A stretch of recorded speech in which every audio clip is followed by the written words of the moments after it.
Last night, I dreamt I went to Manderley again. It seemed to me I stood by the iron gate leading to the drive. And for a while, I could not enter, for the way was barred to me. Then, like all dreamers, I was possessed of a sudden with supernatural powers and passed like a spirit through the barrier before me. The drive wound away in front of me, twisting and turning as it had always done. But as I advanced, I was aware that a change had come upon it. Nature had come into her own again, and little by little had encroached upon the drive with long, tenacious fingers. On and on wound the poor thread that had once been our drive. And finally, there was Manderley. Manderley, secretive and silent. Time could not mar the perfect symmetry of those walls. Moonlight can play odd tricks upon the fancy. And suddenly it seemed to me that light came from the windows.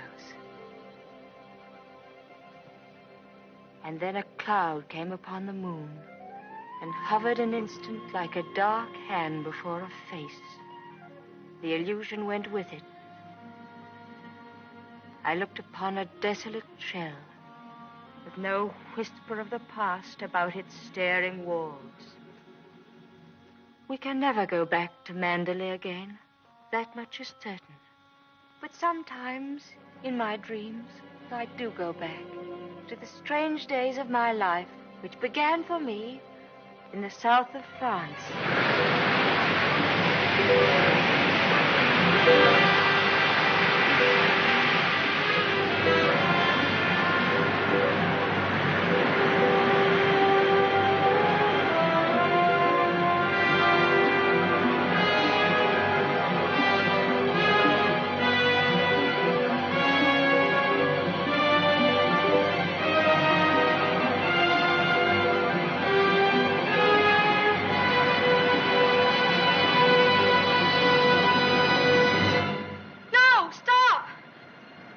What the devil are you shouting about? Who are you? What are you staring at? I'm sorry, I didn't mean to stare, but I only thought... Oh, you did it. Well, what are you doing here? I was only walking. Well, get on with your walking. Don't hang about here screaming.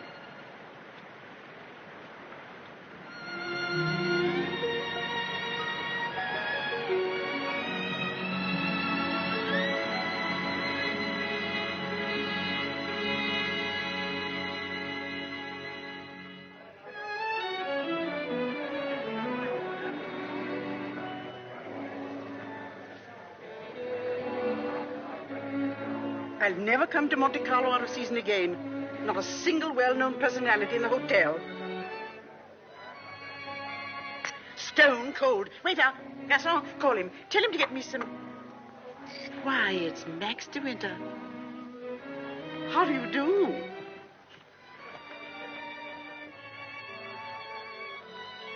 How do you do? I'm Edith Van Hopper. It's so nice to run into you here, just when I was beginning to despair of finding any old friends here in Monte. But do sit down and have some coffee. Mr. De Winter's having some coffee with me. Go and ask the stupid waiter for another cup. I'm afraid I must contradict you. You shall both have coffee with me.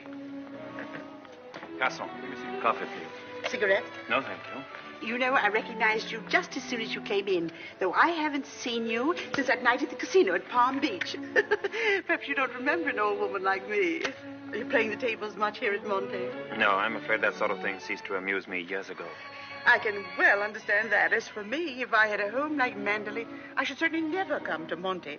I hear it's one of the biggest places in that part of the country, and you just can't beat it for beauty. What do you think of Monte Carlo? Or don't you think of it at all? Oh, well, I think it's rather artificial. She's spoiled, Mr. De Winter. That's her trouble. Most girls will give their eyes for a chance to see Monte. Wouldn't that rather defeat the purpose? Now that we've found each other again, I hope I shall see something of you. You must come and have a drink in my suite. I hope they've given you a good room. The place is empty, so if you're uncomfortable, mind you make a fuss. Your valet is unpacked for you, I suppose. I'm afraid I don't possess one. Perhaps you'd like to do it for me. Well, I hardly think... perhaps you could make yourself useful to Mr. DeWitt if he wants anything done. You're a capable child in many ways. That's a charming suggestion, but I'm afraid I cling to the old motto. He travels fastest who travels alone. Perhaps you've not heard of it. Good night.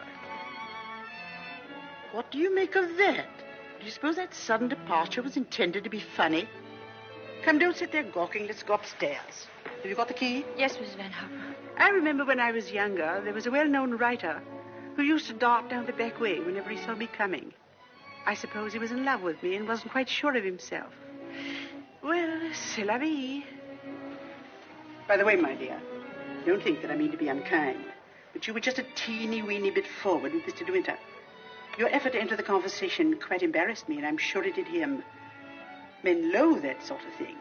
Oh, come, don't sulk. After all, I am responsible for your behavior here. Perhaps he didn't notice it. Poor thing. I suppose he just can't get over his wife's death. They say he simply adored her.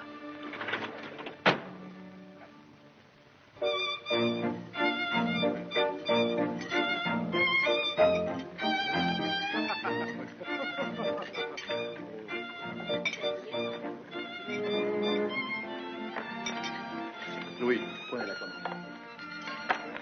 Oh, how awkward of me. Oh, what a stupid thing to do. Oh, I'm so sorry. Please don't bother. It doesn't really matter. Oh, leave that, leave that. Go and lay another place at my table. Mademoiselle will have lunch with me. Oh, but I couldn't possibly. Why not? Oh, well, please don't be polite.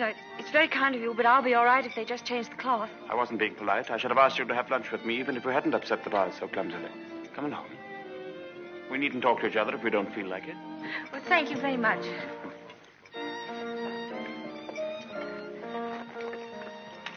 Oh, I'll just have some scrambled eggs. Oui, mademoiselle. What's happened to your friend? Oh, she's ill in bed with a cold. I'm sorry I was so rude to you yesterday. The only excuse I can offer is that I've become boorish through living alone. You weren't really. You simply wanted to be alone and... Tell me, is Mrs. Van Hopper a friend of yours or just a relation? No, she's my employer. I'm what is known as a paid companion. I didn't know companionship could be bought. I looked up the word companion in the dictionary once. It said, a friend of the bosom. I don't envy you the privilege. Well, she's very kind, really, and I have to earn my living. Haven't you any family? No, my mother died years and years ago, and then there was only my father, and he died last summer. And then I took this job.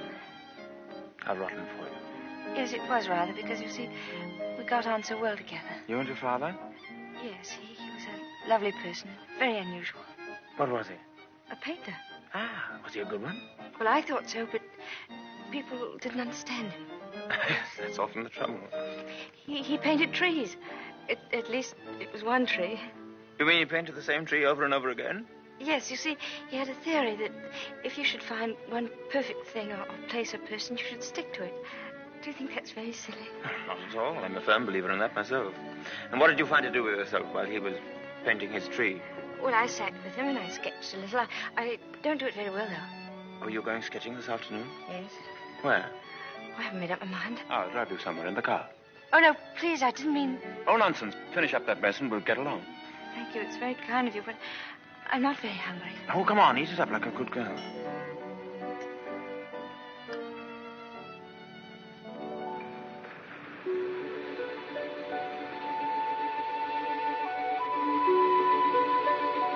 You've taken long enough for that sketch. I shall expect a really fine work of art.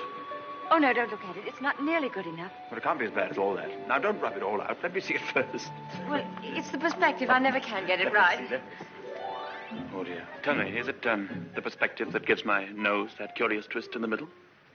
Well, you're not a very easy subject to sketch. Your expression keeps changing all the time. Does it? Well, I'd concentrate on the view instead if I were you. Much more worthwhile. Rather reminds me of our coastline at home. Do you know Cornwall at all? Yes, I went there once with my father on holiday. I was in a shop once, and I saw a postcard with a beautiful house on it right by the sea. And I asked whose house it was, and the old lady said, that's Mandalay. I felt ashamed for not knowing. And Mandalay is beautiful. To me, it's just the place where I was born. I've lived in all my life. Now, I don't suppose I shall ever see it again.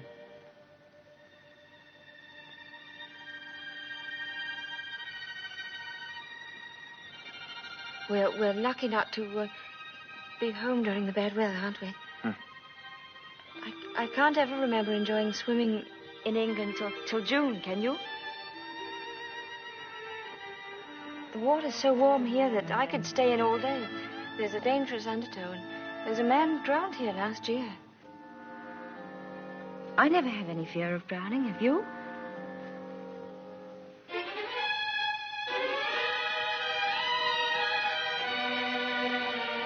Come, I'll take you home.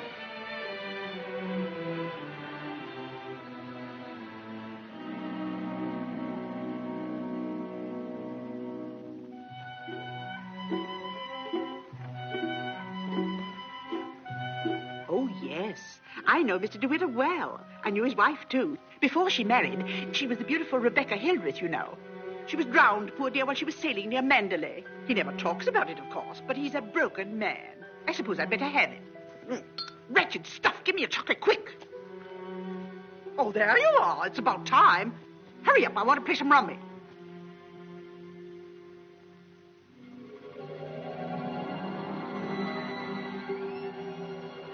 She was the beautiful Rebecca Hildreth, you know. They say he simply adored her. She was the beautiful Rebecca Hildreth, you know. I suppose he just can't get over his wife's death. She was the beautiful Rebecca Hildreth, you know. But he's a broken man. What's up? Well, where are you going? Oh, I thought I'd take a tennis lesson. I see. I suppose you've had a look at the pro, and he's desperately handsome. And you've conceived a schoolgirl crush on him. All right, go ahead and make the most of it. Off duty? Oh, yes, Mrs. Van Hopper's cold's turned into flu, so she's got to train nurse. I'm sorry for the nurse. You keen on tennis? No, not particularly. That's good. We'll go for a drive.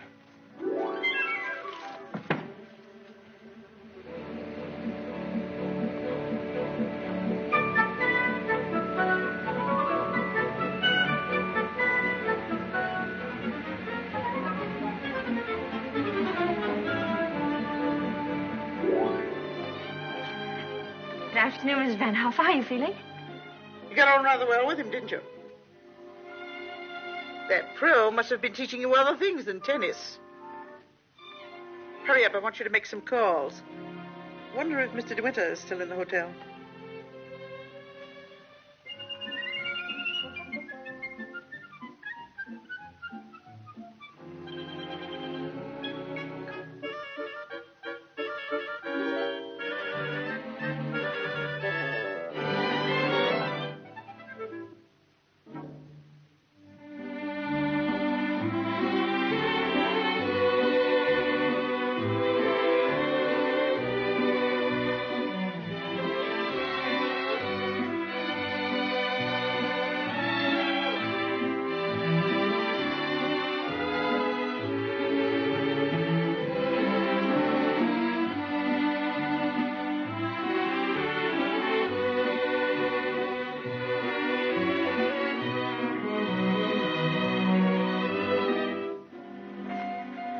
May I go now?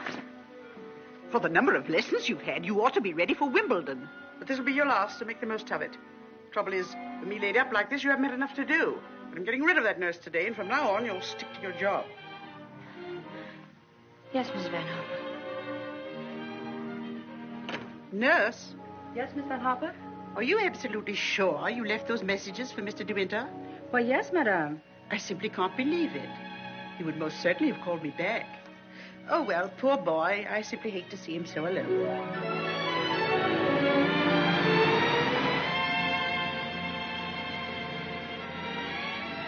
No, I wish there could be an invention that bottled up the memory like perfume, and it never faded, never got stale. And then whenever I wanted to, I could uncork the bottle and live the memory all over again.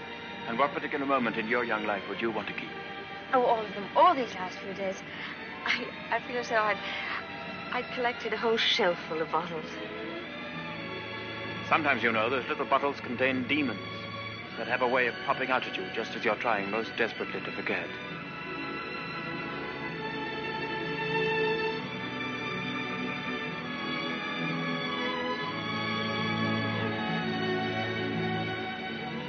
Stop biting your nails. Oh, I wish I were a woman of 36. dressed in black satin with a string of pearls. You wouldn't be here with me if you were.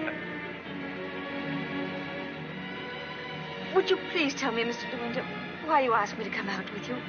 Well, it's obvious that you want to be kind, but why do you choose me for your charity?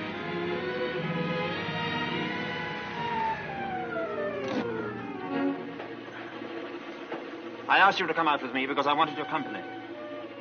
You've blotted out the past for me more than all the bright lights of Monte Carlo. But if you think I just asked you out of kindness or charity, you can leave the car now and find your own way home.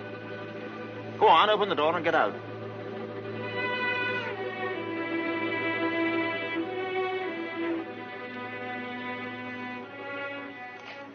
Better blow your nose. Please don't call me Mr. De Winter. I've a very impressive array of first names. George Fortescue Maximilian. But you needn't bother with them all at once. My family call me Maxim. And another thing. Please promise me never to wear black satin or pearls. Or to be 36 years old. Yes, Maxim.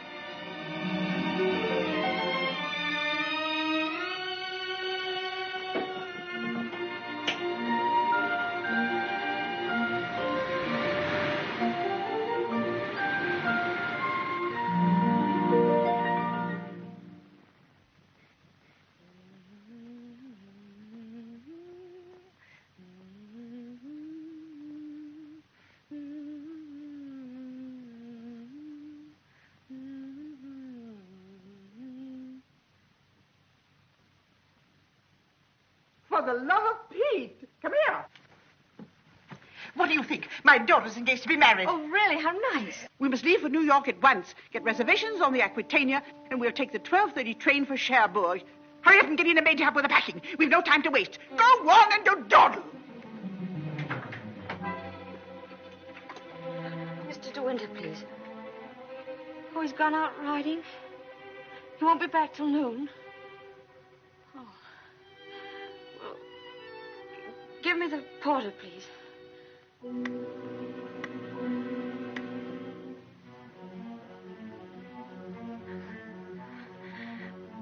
I'll go and see if there's anything left in my room.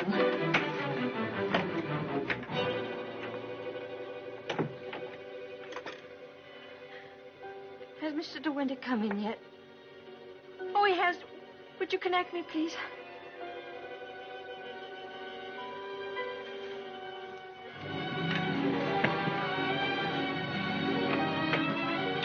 Oh, I was looking for my book. I suppose I packed it. Well, come on. The car's waiting at the door.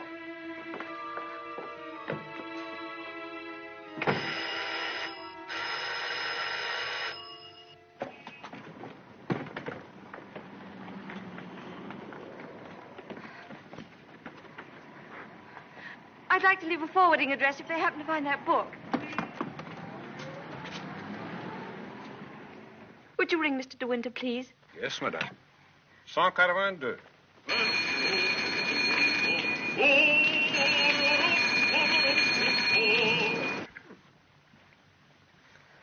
There isn't any answer.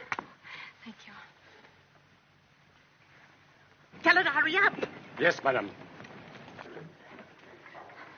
I was looking for Mr. De Winter.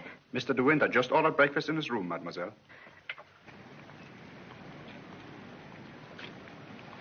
Come in.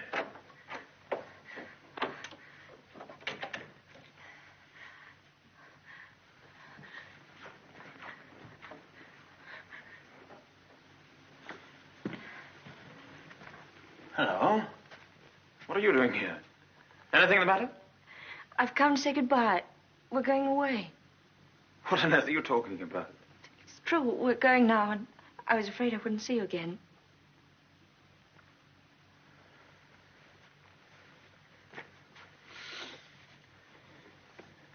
Where's she taking you to? New York. I don't want to go. I shall hate it. I shall be miserable.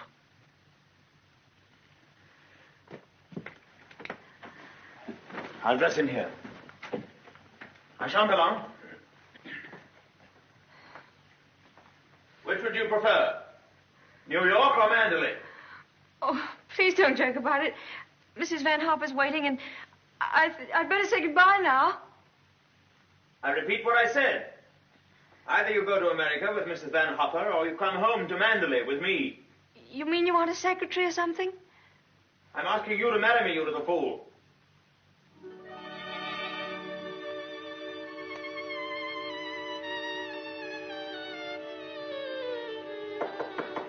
Come in.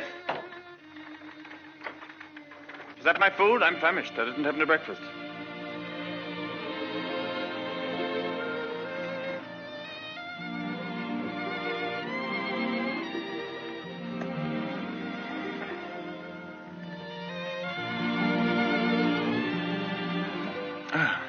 My suggestion didn't seem to go at all well. Sorry. Oh, but you don't understand. It's that Well, I'm not the sort of person men marry. What on earth do you mean? I don't belong in your sort of world, for one thing. Well, what is my sort of world? Oh, well, Mandolin, you know what I mean. Well, I'm the best judge of whether you belong there or not. Of course, if you don't love me, that's a different thing. Fine blow to my conceit, that's all. Oh, I do love you. I love you most dreadfully. I've been crying all morning because I thought I'd never see you again.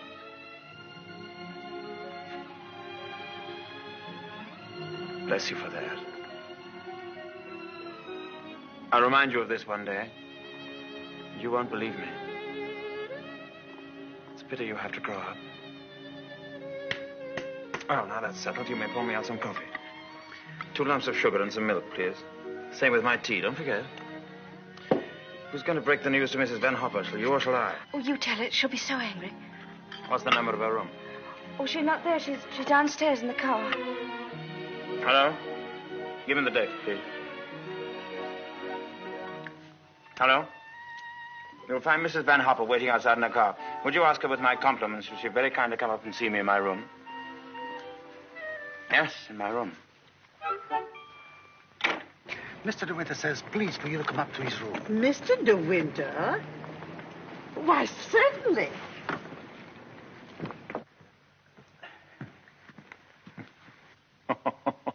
This isn't at all your idea of a proposal, is it?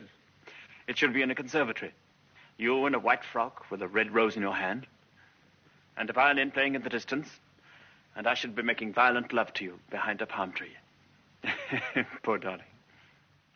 Never mind. Oh, I don't mind. Don't worry, don't worry. You won't have to say a word. I'm so glad you called me, Mr. De Winter. I was making a hasty departure. It was so rude of me not to let you know. But a cable came this morning announcing that my daughter is engaged to be married. That's rather a coincidence, Mrs. Van Hopper. I asked you up here in order to tell you of my engagement. You don't mean it? Oh, how perfectly wonderful. How romantic. Who is the lucky lady? I apologize for depriving you of your companion in this abrupt way. I do hope it won't inconvenience you too greatly. When did all this happen? Just now, Mrs. Van Hopper. Just a few minutes ago. I simply can't believe it. And I suppose I ought to scold you for not having breathed a word of all of this to me. What am I thinking of? I shall give you both my congratulations and my blessings. I'm very happy for you both. When and where is the wedding to be? Here, as soon as possible. A whirlwind romance. Splendid. I could easily postpone my sailing for a week. This poor child has no mother, so I shall take responsibility for all the arrangements. Trousseau, reception, and everything, and I'll give the bride away. When I luggage, go down and tell the porter to take everything out of the car. Just a minute. We're most grateful, Mrs. Van Hopper, but I think we'd both prefer to have it all as quiet as possible. And I couldn't possibly allow you to change your sailing plans. Oh, but... No. Dear, I'll go down and see that your luggage is brought back. Thank you, Max. So this is what's been happening during my illness. Tennis lessons, my foot. I suppose I have to hand it to you for a fast worker. How did you manage it? Still waters certainly run deep. Tell me, have you been doing anything you shouldn't? I don't know what you mean. Oh, well, never mind. I always did say that Englishmen have strange tastes. But you certainly have your work cut out as mistress of Mandalay. To be perfectly frank with you, my dear, I can't see you doing it. You haven't the experience. You haven't the faintest idea of what it means to be a great lady. Of course, you know why he's marrying you, don't you? You haven't flattered yourself that he's in love with you. Fact is, that empty house got on his nerves to such an extent, he nearly went off his head. He just couldn't go on living alone. You better leave, Mrs. Van Hopper. You miss your train.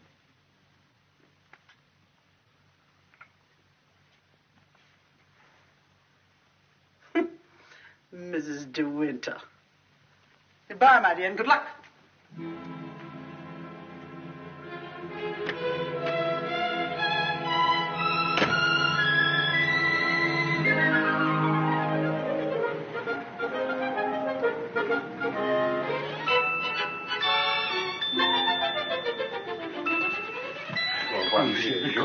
Merci.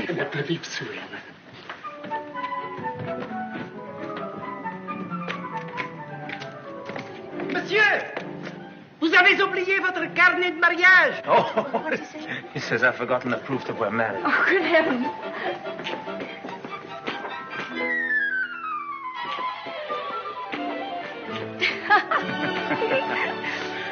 Somebody else had the same idea.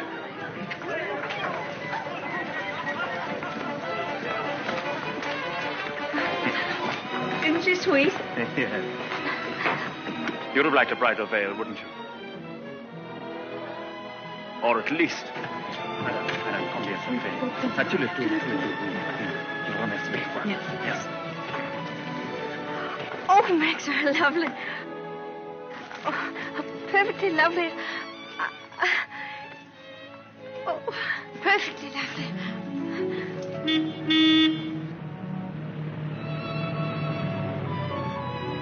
Welcome home, Mr. De Winter. Thank you, Smith.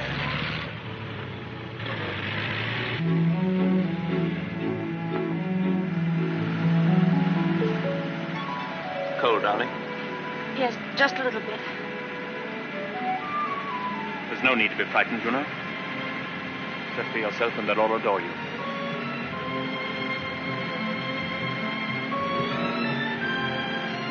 You don't have to worry about the house at all. Mrs. Danvers is the housekeeper. Just leave it to her.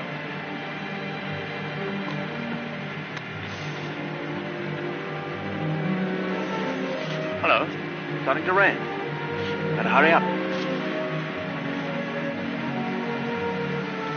Here, have this. Put it over your head. Thank you.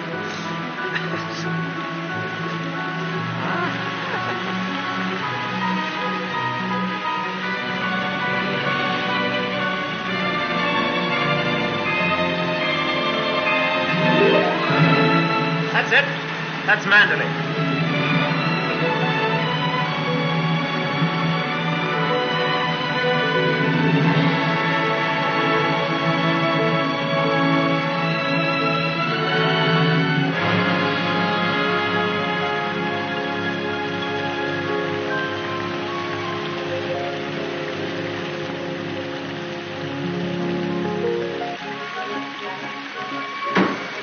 Here we are, Frith. Everybody well? Yes, thank you, sir. We're glad to see you home, sir. This is Mrs. De Winter, Frith. How do you do?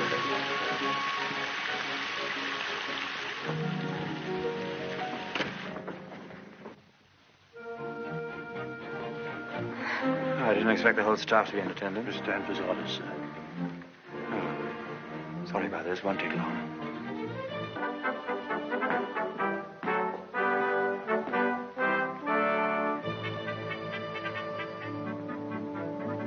This is Mrs. Danvers. How do you do? How do you do? I have everything in readiness for you. That's very good of you. I didn't expect anything.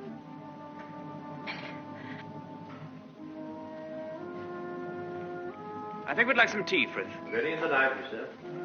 Come along, darling.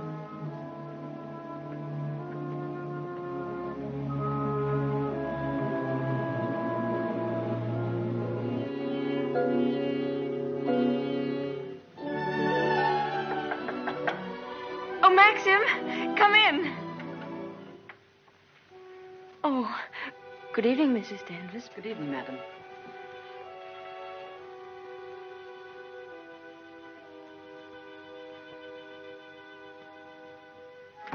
I hope Alice was satisfactory, madam. Oh, yes, thank you. Perfectly. She's the parlor maid. She'll have to look after you until your own maid arrives. Oh, but I haven't a maid. I'm sure Alice will do very nicely. I'm afraid that would not do for very long, madam. It's usual for ladies in your position to have a personal maid. I hope you approve the new decoration of these rooms, madam. Oh, I didn't know it'd been changed. I hope you haven't been to too much trouble. I only followed out Mr. De Winter's instructions. Oh, well, what did it look like before? It had an old paper and different hangings. It was never used much, except for occasional visitors. Oh, then it wasn't Mr. De Winter's room originally. No, madam.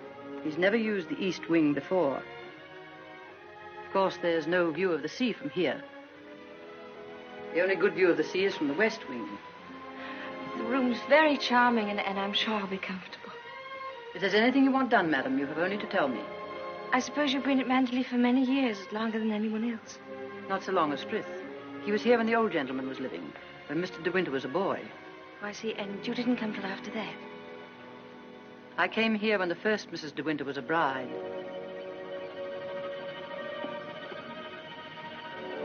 Mrs. Danvers, I do hope we'll be friends. You must be patient with me. This sort of life is new to me, and I do want to make a success of it and make Mr. De Winter happy, so I know I can leave all the household arrangements to you. Very well. I hope I shall do everything to your satisfaction, madam. I've managed the house since Mrs. De Winter's death, and Mr. De Winter has never complained.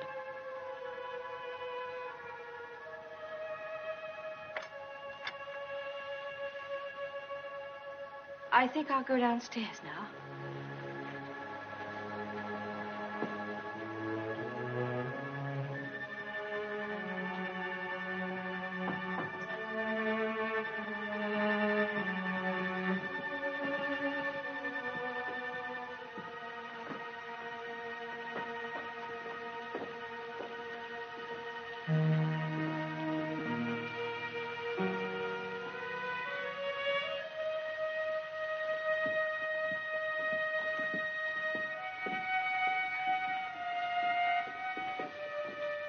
That room in the west wing I was telling you about is there through that door. It's not used now. It's the most beautiful room in the house. The only one that looks down across the lawns to the sea. It was Mrs. De Winter's room.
Good morning.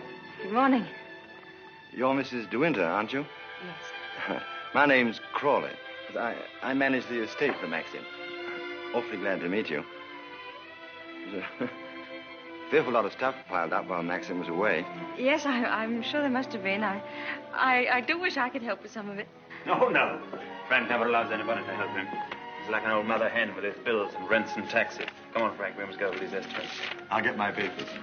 You'll find quantities of breakfast over there, but you must eat it all or cook will be mortally offended. Well, I'll do my best, Maxim. I have to go over the place with Frank just to make sure that he hasn't lost any of it. You'll be all right, won't you? Getting acquainted with your new home. Have a look at the Times. There's a thrilling article on what's the matter with English cricket. Oh, yes. My sister Beatrice and her husband, Giles Lacey, have invited themselves over for lunch. Today? Yes.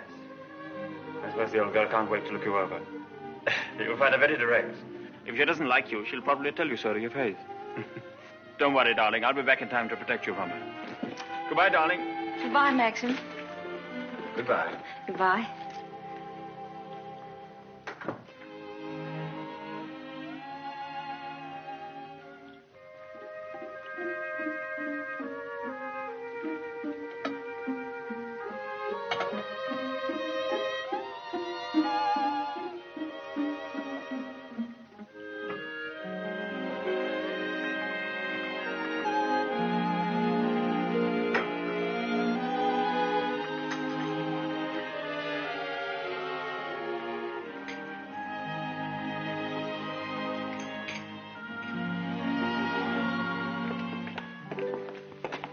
morning, madam. Good morning, Frith.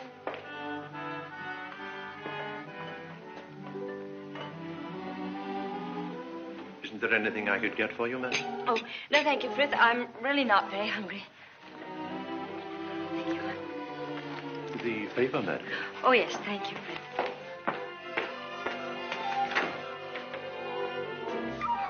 Madam. I slipped. Oh, thank you, Frith.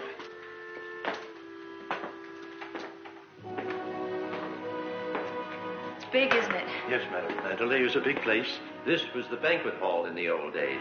It is still used on great occasions, such as a big dinner or a ball. And the public is admitted here, you know, once a week. That's nice.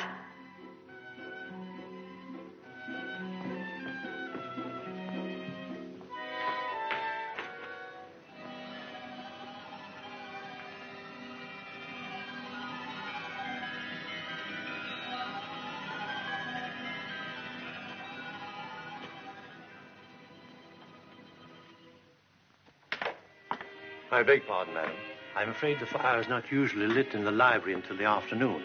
But you'll find one in the morning room. Of course, if you wish this fire lit now, madam. Oh, no, Frith, I wouldn't dream. Mrs. De Winter, I mean the late Mrs. De Winter, always did her correspondence and telephoning in the morning room, after breakfast. Thank you, Frith.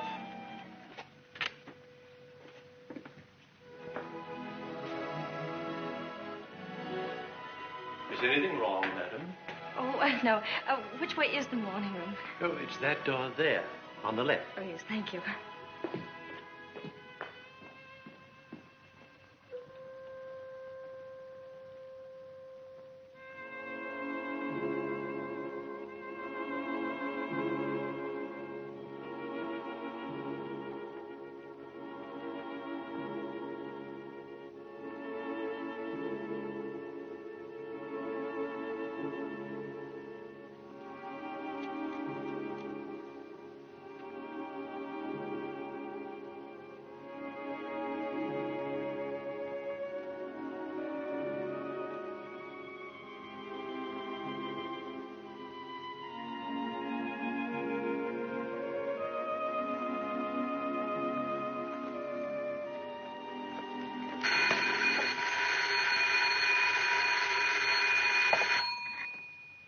Mrs. De Winter? Oh, I'm afraid you've made a mistake. Mrs. De Winter's been dead for over a year. Oh, I mean... Oh, that was the house telephone, madam. Probably the head gardener wishing instructions. Did you want to see me, Mrs. Danvers? Mr. De Winter informed me that his sister, Mrs. Lacey, and Major Lacey are expected for luncheon. I'd like to know if you approve of the menu. Oh, well, I'm sure it's very suitable, very nice indeed. You'll notice, madam, that I've left a blank space for the sauce. Mrs. De Winter was most particular about sauces. Let's have whatever you think that Mrs. De Winter would have ordered. Thank you, madam. When you've finished your letters, Robert will take them to the post. My letters? Oh, yes, of course. Thank you, Mrs. Danvers.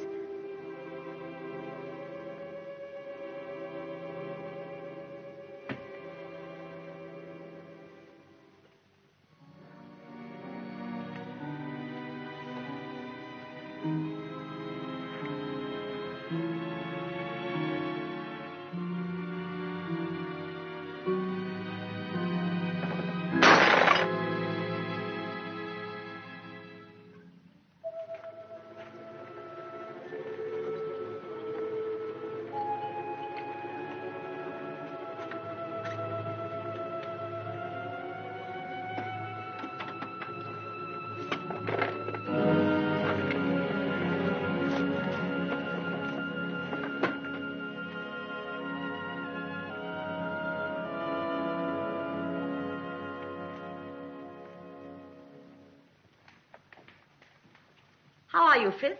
Good morning, Mrs. Lacey. Where's Mr. De Winter? I believe he went down to the farm with Mr. Crawley. How tiresome of him not to be here when we arrive, and how typical.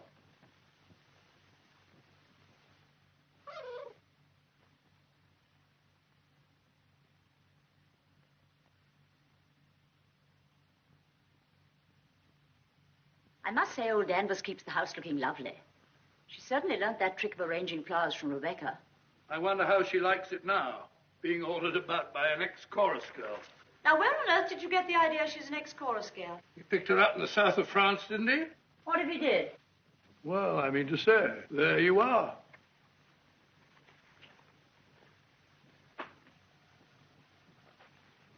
How do you do? I'm Maxim's wife. How do you do? Well, I must say you're quite different from what I expected. Oh, but Cecilia, she's exactly what I told you she'd be. Well, how do you like Mandela? Very beautiful, isn't it? And how do you get along with Mrs. Danvers? Well, I've never met anyone quite like her before. You mean she scares you? She's not exactly an oil painting, is she? Giles, you're very much in the way here. Go somewhere else. Well, I'll try and find Maxim, shall I? Giles? I didn't mean to say anything against Mrs. Danvers. Oh, there's no need for you to be frightened of her. But I shouldn't have any more to do with her than you can help. Shall we sit down? Oh, yes, please. You see, she's bound to be insanely jealous at first. And she must resent you bitterly. Why should she? Don't you know? I should have thought Maxim would have told you. She simply adored Rebecca.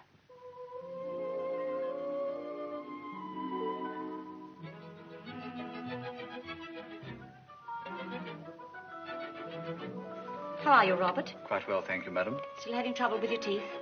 Unfortunately, yes, madam. You should have them out. All of them. Wretched nuisances, teeth. Thank you, madam. Oh, what a plateful. Do you hunt?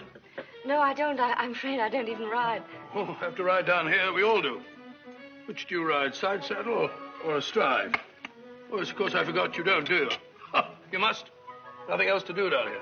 Maxim, when are you going to have parties here again like the old days? Oh, I haven't thought about it. But everyone's dying to see you, and... Yes, I bet they are. Why don't you have the masquerade ball again this summer? My dear, are you fond of dancing? Well, I love it, but I'm not very good at it. Do you rumble? I've never tried. You must teach me. I say, but I'm trying to find out exactly what your wife does do. She sketches a little. Sketches? Well, not this modern stuff. I hope you know, portrait of a lampshade upside down to represent a soul in torment. Don't sail, do you? No, I don't. Thank goodness for that. Huh?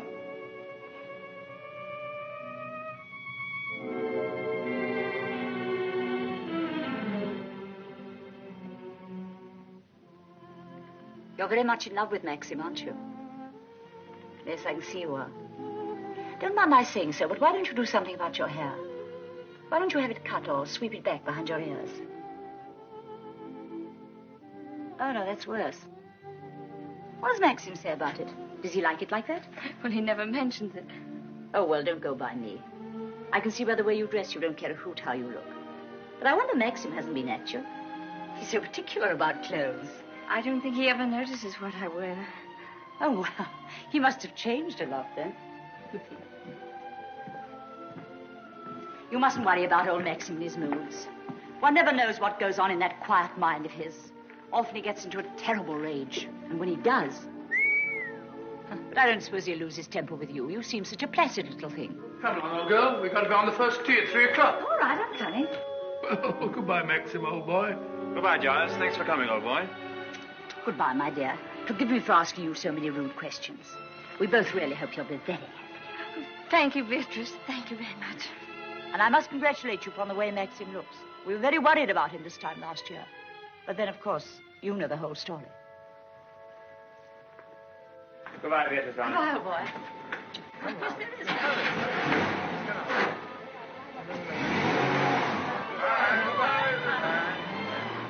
Well, thank heavens they've gone.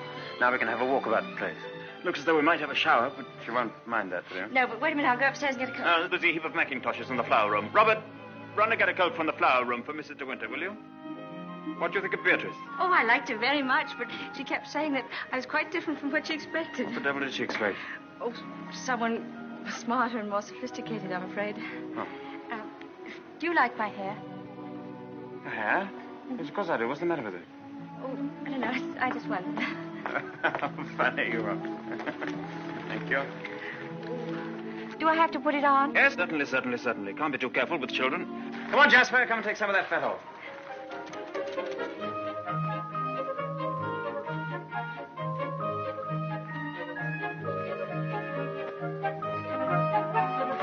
Jasper!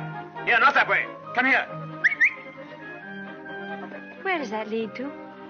Oh, it leads to a little cove where we used to keep a boat. Oh, let's go down there. Well, no, it's a perfectly dull, uninteresting stretch of sand, just like any other. Oh, please.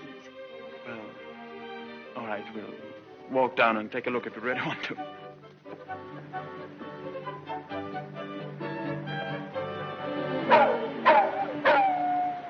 That's Jasper. There must be something wrong.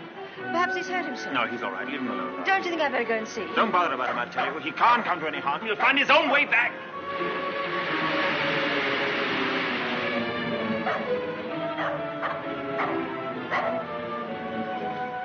Jasper! Jasper! Oh, there you are.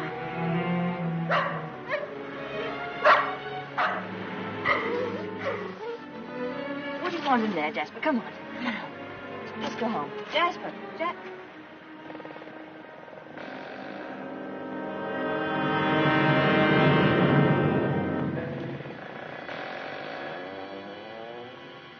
Oh. I didn't know that there was anybody. I know that dog. He comes for the house. He ain't yourn. No, he's Mr. De Winter's dog. Have you anything I could tie him with?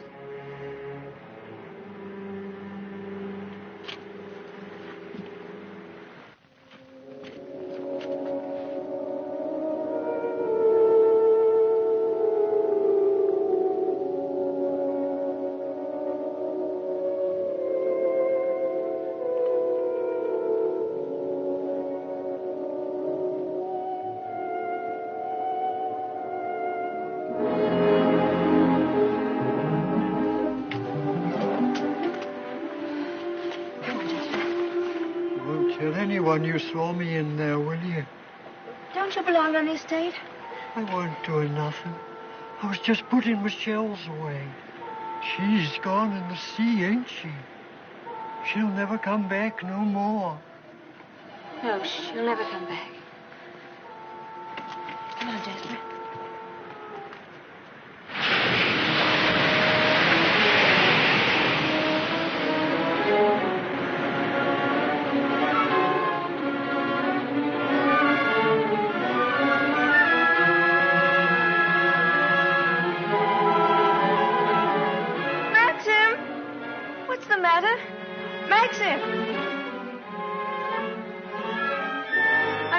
Such a time, but I had to find a rope for Jasper. Hurry up, Jasper, for heaven's sake. Please wait for me. Maxim, what is it? You look so angry. You knew I didn't want you to go there, but you deliberately went. Why not? There was only a cottage down there and a strange man who was... You didn't go into the cottage, did you? Yes, the door... Well, don't go there again, do you hear? Why not? Because I hate the place, and if you had my memories, you wouldn't go there or talk about it or even think about it. What's the matter? Oh, I'm sorry, please. You should have stayed away. You should never have come back to Mandalay. Oh, what a fool I was. I made you unhappy. Somehow I've hurt you. Oh, I can't bear to see you like this. Because I love you so much. Do you? Do you? Ah, I've made you cry. Forgive me. I sometimes seem to fly off the handle for no reason at all. Don't I? Come. We'll go home and have some tea and forget all about it. Yes, let's forget all about it. Here, let me have Jasper.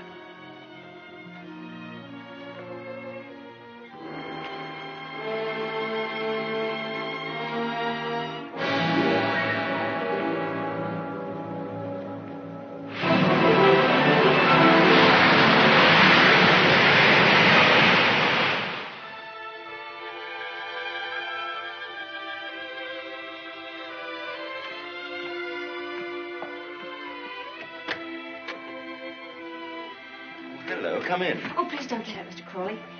I was just wondering if you meant what you said the other day about showing me the run of things. Of course I did. What are you doing now? Notifying all the tenants in the celebration of Maxim's return with his bride, this week's rent will be free. Oh, was that Maxim's idea? Oh, yes. All the servants get an extra week's wages, too. Oh, he didn't tell me. Can't I help you? I could at least lick the stamps. Well, that's terribly nice of you. Won't you sit down? Oh, yes, thank you.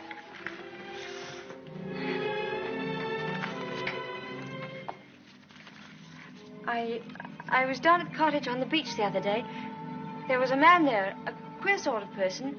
Jasper kept barking at him. Oh, yeah. Must have been Ben. Excuse me. He's quite harmless. We give him odd jobs now and then. That cottage place seemed to be going to rack and ruin. Why isn't something done about it? Well, I think if Maxim wanted anything done about it, he'd tell me. Are those all Rebecca's things down there? Yes. Yes, they are. What did she use the cottage for? The boat used to be moored near there. What boat? What happened to it? Was that the boat she was sailing in when she was drowned? Yes. Capsized and sank. She was washed overboard. Wasn't she afraid to go out like that alone? She wasn't afraid of anything. Where did they find her? Near Edgecombe. About 40 miles up channel, about 2 months afterwards. Maxim went up to identify her. It was horrible for him. Yes, it must have been. Mr. Crawley, please don't think me morbidly curious. It isn't that. It's just that I feel at such a disadvantage. All the time, whenever I meet anyone, Maxim's sister or even the servants, I know they're all thinking the same thing. They're all comparing me with her, with Rebecca. Oh, you mustn't think that. I can't tell you how glad I am that you married Maxim. It's going to make all the difference to his life. And from my point of view, it's very refreshing to find someone like yourself who's not entirely in tune, shall we say, with Manderley. That's very sweet of you. I dare say I've been stupid, but every day I realize the things that she had and that I lacked. Beauty and wit and intelligence and all the things that are so important in a woman. You have qualities that are just as important. More important, if I may say so. Kindness and sincerity and, if you'll forgive me, modesty mean more to a husband than all the wit and beauty in the world. We none of us want to live in the past. Maxim least of all. It's up to you, you know, to lead us away from it. I promise you I won't bring this up again, but before we end this conversation, would you answer just one more question? If it's something I'm able to answer, I'll do my best. Tell me, what was Rebecca really like?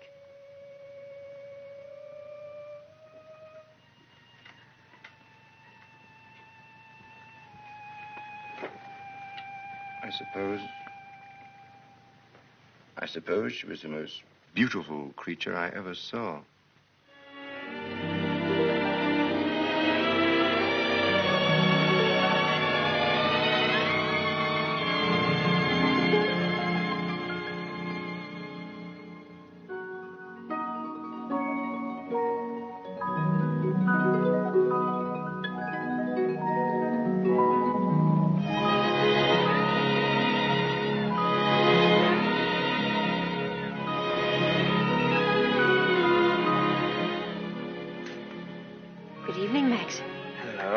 Films of the honeymoon have arrived at last. We timed, you think, before dinner?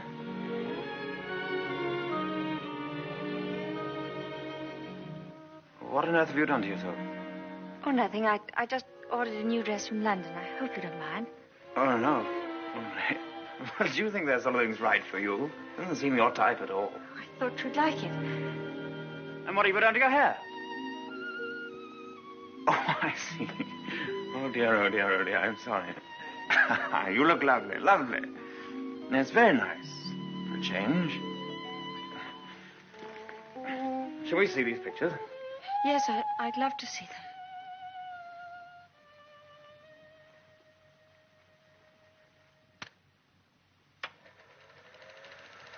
Ah, look now. Oh, look at that. Wasn't it wonderful, darling? Can't we go back there somewhere? Yes, of course, of course. Ah, look at you. Won't our grandchildren be delighted when they see how lovely you were? Oh, look at you. Yes. Oh, Oh, I see. Oh, I like that. Look at that. That's very nice. Oh, remember that. Yes? Oh, I wish our honeymoon could have lasted forever, Maxim. Oh, dash it, look. Oh, hang it.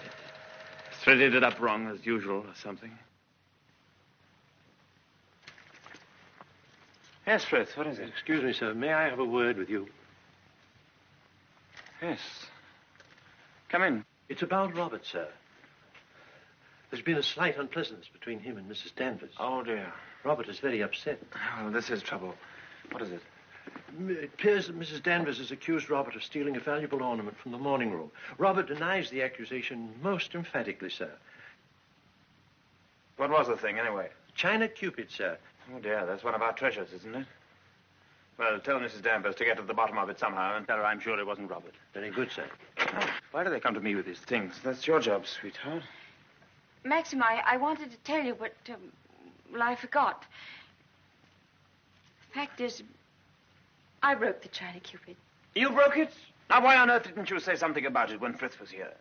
I don't know. I didn't like to. I was afraid he'd think me a fool. Well, you think you're much more of a fool now. You'll have to explain to him and Mrs. Danvers. Oh, no, Maxim, you do it. I'll go upstairs. Don't be such a little idiot, darling. Anybody would think you were afraid of them.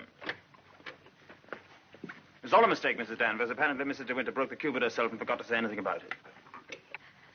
I'm so sorry. I never thought that I'd get Robert into trouble. Is it possible to repair the ornament, madam? No, I'm afraid it isn't. It was smashed into pieces. What did you do with the pieces? Well, I put them at the back of one of the drawers in the writing desk. Well, it looks as though Mrs. De Winter were afraid you were going to put her in prison, doesn't it, Mrs. Danvers?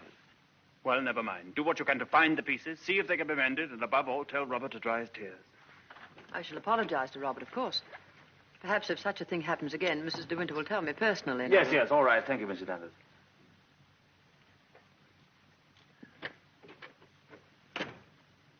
Well, I suppose that clip will hold all right. I don't know.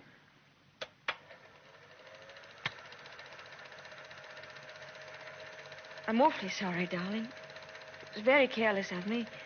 Mrs. Danvers must be furious with me. Oh, hang Mrs. Danvers. Why on earth should you be frightened of her? You behave more like a upstairs maid or something. Not like the mistress of the house at all. Yes, I know I do. But I feel so uncomfortable.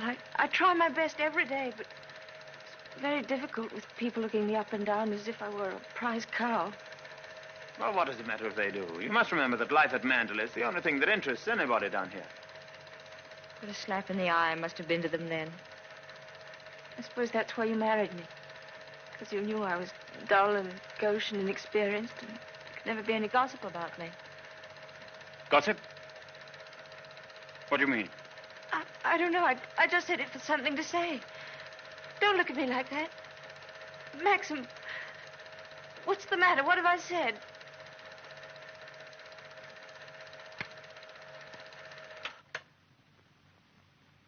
Wasn't a very attractive thing to say, was it? No. It was rude, hateful.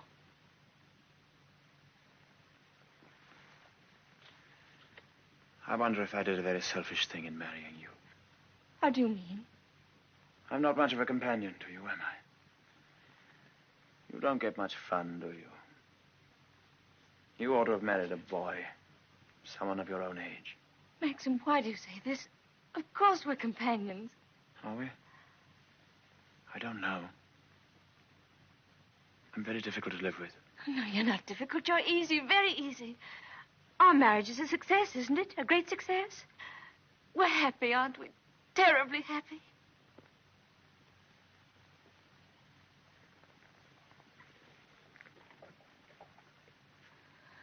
If you don't think we are happy, it would be much better if you didn't pretend. I'll go away. Why don't you answer me? How can I answer you when I don't know the answer myself? If you say we're happy, let's leave it at that. Happiness is something I know nothing about.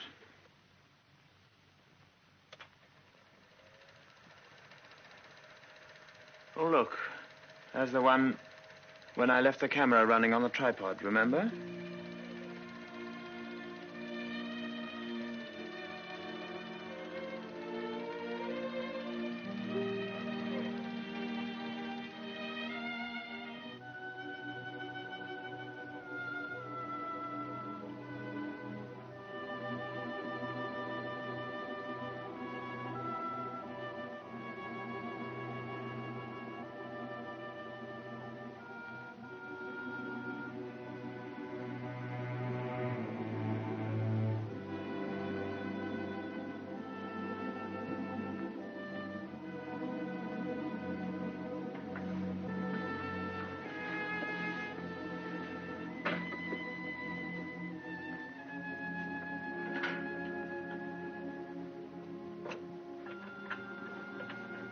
Pardon me, madam. Is there anything I can do for you?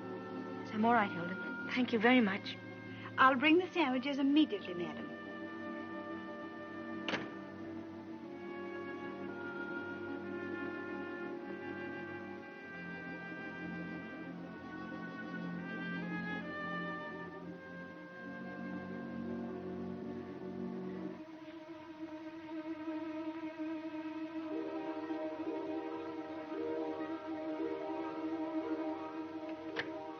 Hilda, Yes, madam? the West Wing. Nobody ever uses it anymore, do they? No, madam. Not since the death of Mrs. De Winter.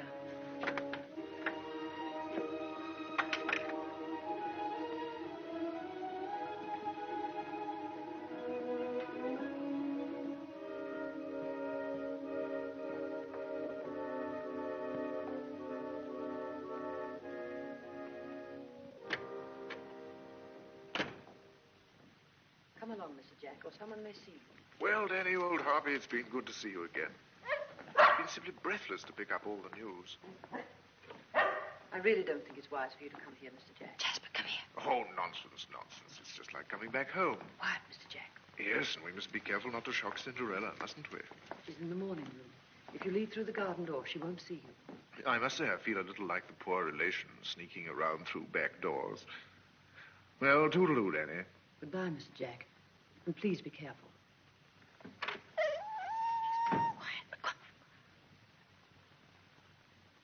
Looking for me? Oh, I didn't make you jump, did I? No, of course not. I didn't quite know who it was. Yes. You're pleased to see me, aren't you, old boy? I'm glad there's someone in the family to welcome me back to Manderley. And, how is dear old Max? Very well, thank you. I hear he went up to London, left his little bride all alone.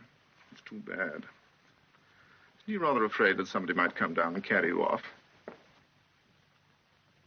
Danny, all your precautions were in vain. The mistress of the house was hiding behind the door. Oh, what about presenting me to the bride? This is Mr. Favell, madam. How do you do? How do you do? Won't you have some tea or something? Well, now, isn't that a charming invitation? I've been asked to stay to tea, Danny, and I have a good mind to accept. Oh, well, perhaps you're right. Pity, just we're getting on so nicely. We mustn't lead the young bride astray, must we, Jasper? Goodbye. It's been fun meeting you.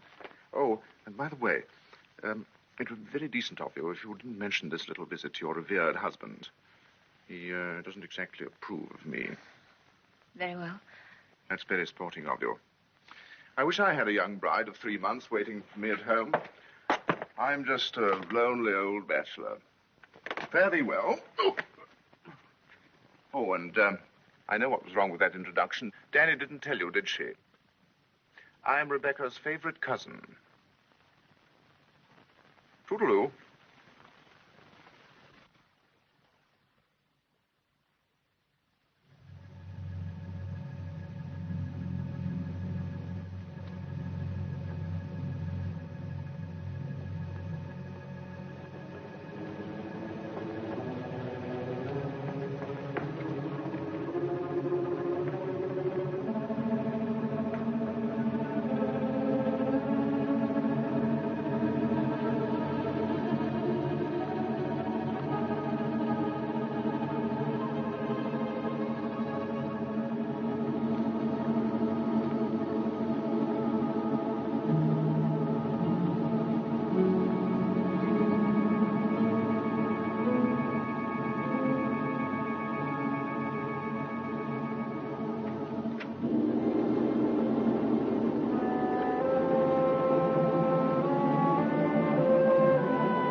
you wish anything, madam.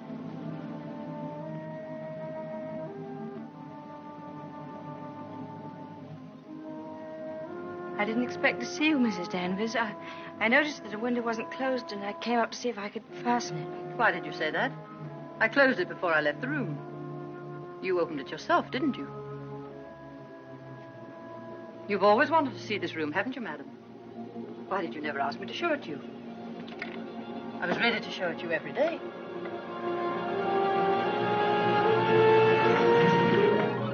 It's a lovely room, isn't it? Loveliest room you've ever seen. Everything is kept just as Mrs. De Winter liked it. Nothing has been altered since that last night. Come. I'll show you her dressing room. This is where I keep all her clothes. You would like to see them, wouldn't you?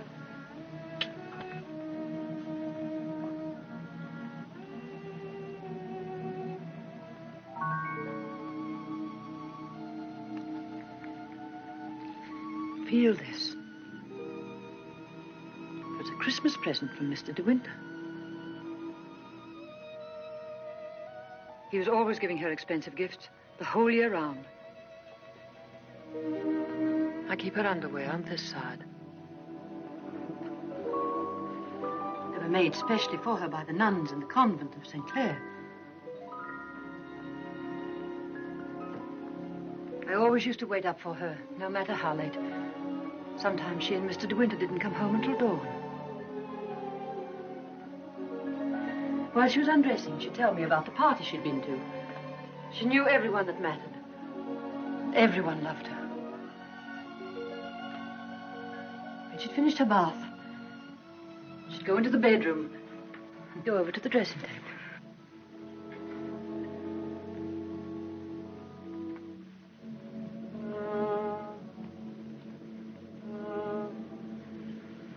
Oh, you've moved her brush, haven't you?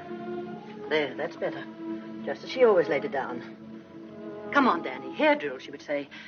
I'd stand behind her like this and brush away for 20 minutes at a time.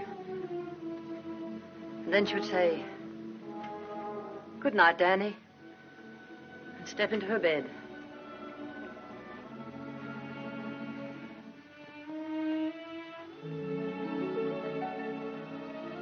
I embroidered this case for her myself, and I keep it here always.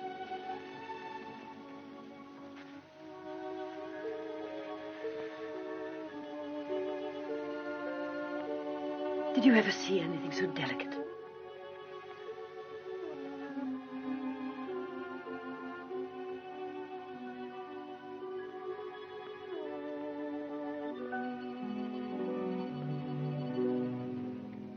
Look. You can see my hand through it.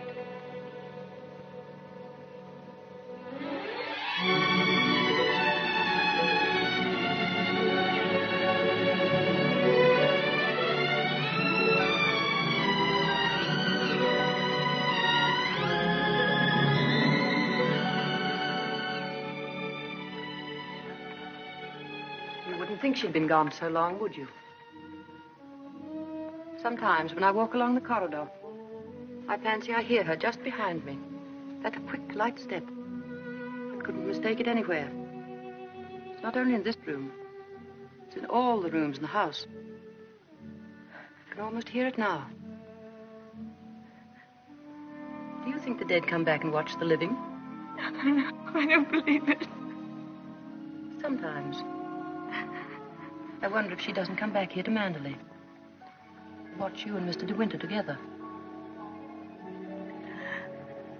You look tired. Why don't you stay here a while and rest? Listen to the sea. So soothing. Listen to it.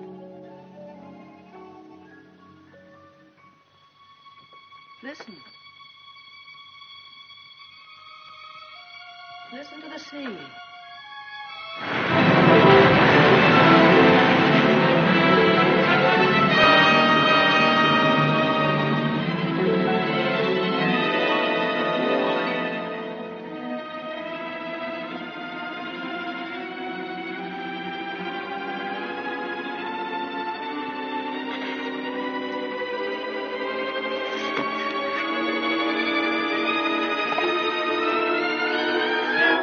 Mrs. Danvers, I wish to see her immediately.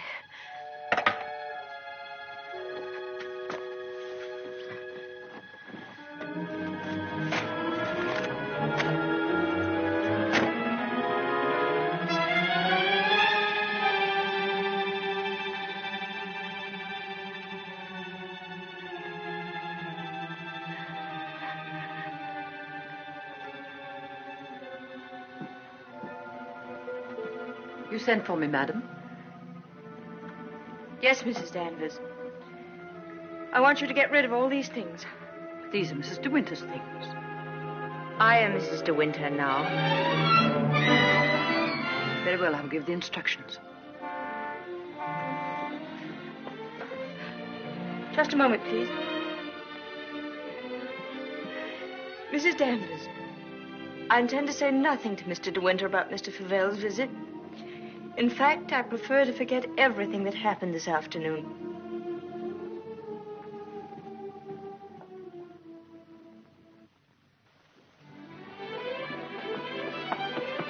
Maxim, you've been gone all day. Choking.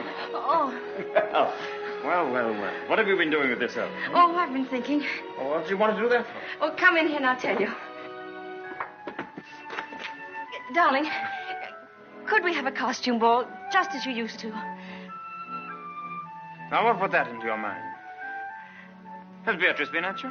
No, but I feel that we ought to do something to make people feel that Mandalay is just the same as it always was.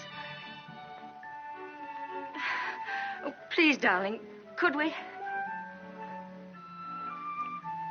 You don't know what it would mean, you know. You would have to be a hostess to hundreds of people. All the county. And a lot of young people will come up from London and turn the house into a nightclub. Oh, yes, but I want to. Oh, please. I've never been to a large party, but I could learn what to do, and I promise you, you wouldn't be ashamed of me.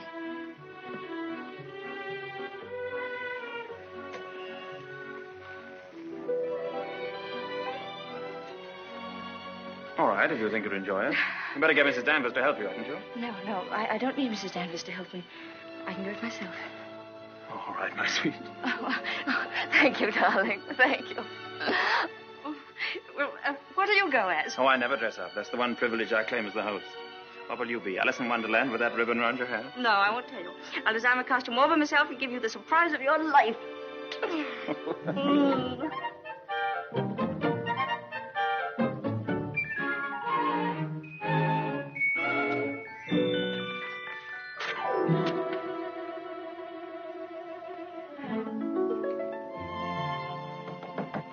Come in.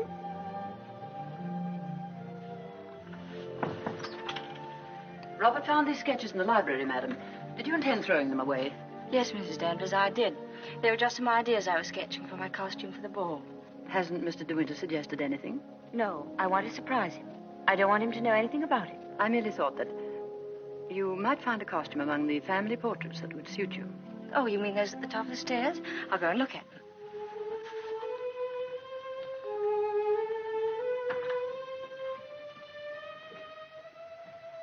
This one, for instance. It might have been designed for you. I'm sure you could have it copied. I've heard Mr. De Winter say that this is his favorite of all the paintings. It's Lady Caroline De Winter, one of his ancestors. Oh, well, that's a splendid idea, Mrs. Danvers. I'm very grateful.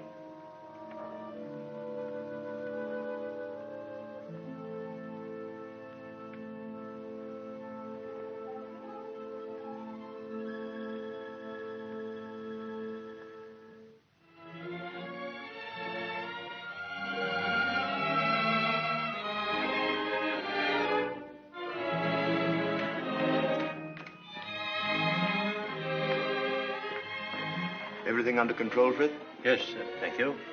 Excuse me, sir. Are you supposed to be a schoolmaster? Oh, no.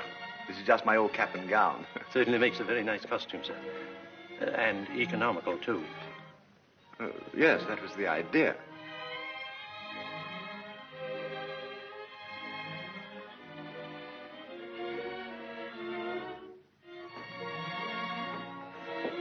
Evening, Robert. Not very good weather for the ball. No, sir. Very misty on the way. And very chilly. Oh, this wig's so tight they ought to have sent an aspirin with it. Hello. Oh. What's the idea, Adam and Eve? Oh, Maxim, don't be disgusting. Strong man, old man. Oh. Where's my weight thing? What thing? You haven't left it in the car, have you? Oh. Oh, there it is. You were the first one down? Yes. Where's the child? Well, she's keeping her costume a terrific secret. Wouldn't even let me into her room. Oh, lovely. I'll go up and give her a hand. I could do with a drink. Won't you catch cold in that thing? No, but silly, pure wool, old boy. Pardon me, sir. You forgot this.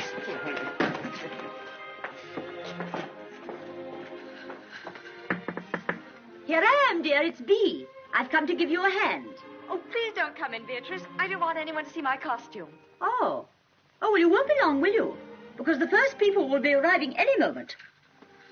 Now, you're sure that's where that should be? Yes, madam, it's just right. Oh, isn't it exciting? Indeed it is, madam. I've always heard of the Mandalay Ball, and now I'm really going to see one. Sure, there'll be no one there to touch you, madam. Do you really think so? Now, where's my fan? Now, you're sure I look all right? You look ever so beautiful. Well, here goes.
Good evening, Mr. De Winter.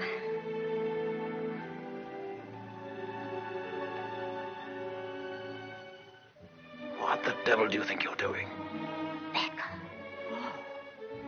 But it's the picture, the one in the gallery. What is it? What have I done? Go and take it off. Doesn't matter what you put on, anything will do. What are you standing there for? Didn't you hear what I said? Sir George and Lady Moore. Dudley Tennant, Admiral and Lady Burbank.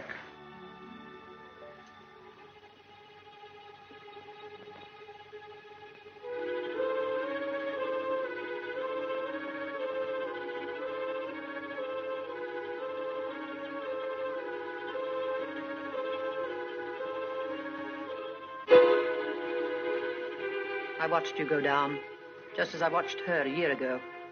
Even in the same dress, you couldn't compare. You knew it. You knew that she wore it, and yet you deliberately suggested I wear it. Why do you hate me? What have I done to you that you should ever hate me so? You tried to take her place. You let him marry you. I've seen his face, his eyes. Were the same as those first weeks after she died. I used to listen to him, walking up and down, all night long, night after night, thinking of her, suffering torture because he'd lost her. I don't want to know. I don't want to know. You thought you could be Mrs. De Winter, live in her house, walk in her steps, take the things that were hers, but she's too strong for you. You can't fight her. No one ever got the better of her. Never, never. She was beaten in the end, but it wasn't a man, it wasn't a woman. It was the sea. Oh, stop it, stop it, oh, stop it.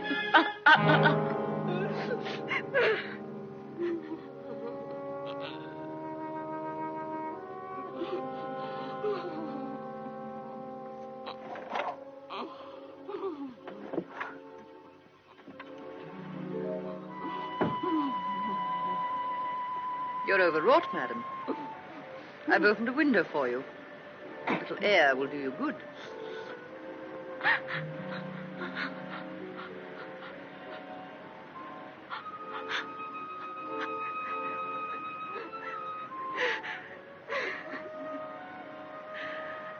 Why don't you go? Why don't you leave Mandalay? He doesn't need you. He's got his memories. He doesn't love you. He wants to be alone again with her. You've nothing to stay for. You've nothing to live for, really, have you? Look down there. easy, isn't it? Why don't you? Why don't you? Go on. Go on. Don't be afraid.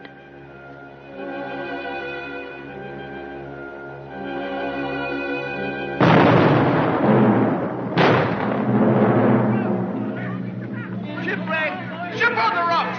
Ship aground! Sending up shocking! Shipwreck! Come on, everybody! Down to the base! Notify the Coast Guard! She's aground! Maxim! Maxim! Ship ashore! Come on, everybody! Come on! Maxim! Maxim!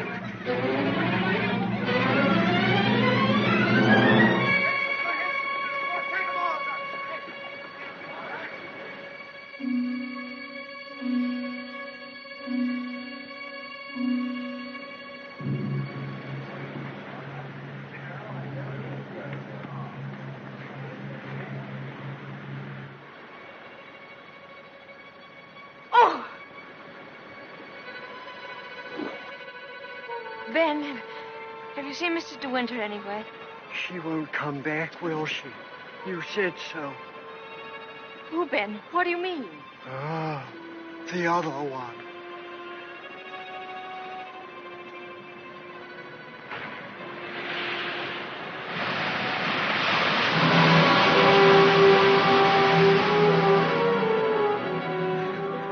Frank, have you seen Maxim anywhere? Not since about half an hour ago. I thought he'd gone up to the house. No, he hasn't been in the house at all, and I'm afraid something might have happened to him. Frank, what's the matter? Is anything wrong? There is something wrong. Well, the diver who went down to inspect the bottom of the ship came across the hull of another boat. A little sailboat. Frank, is it? Yes. It's Rebecca's. How did they recognize it? It was a local man. Knew it instantly. It'll be so hard on poor Maxim. Yes. It's going to bring it all back again. And worse than before. Why did they have to find it? Why couldn't they have left it there in peace at the bottom of the sea? Why, better get along and arrange some breakfast for the men. All right, Frank, I'll go and look for Maxim.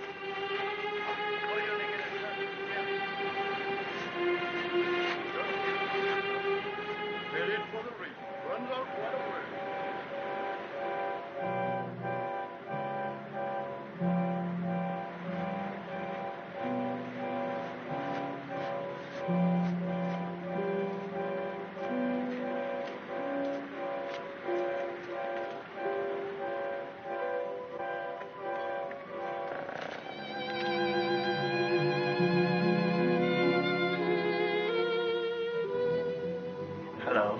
Maxim! You haven't had any sleep. Have you forgiven me? Forgiven you? What have I got to forgive you for? For last night, my stupidity about the costume. Oh, that. I'd forgotten. I was angry with you, wasn't I? Hmm.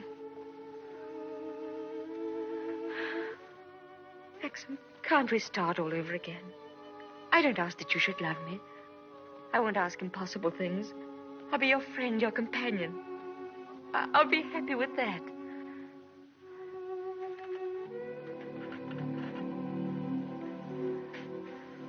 You love me very much, don't you?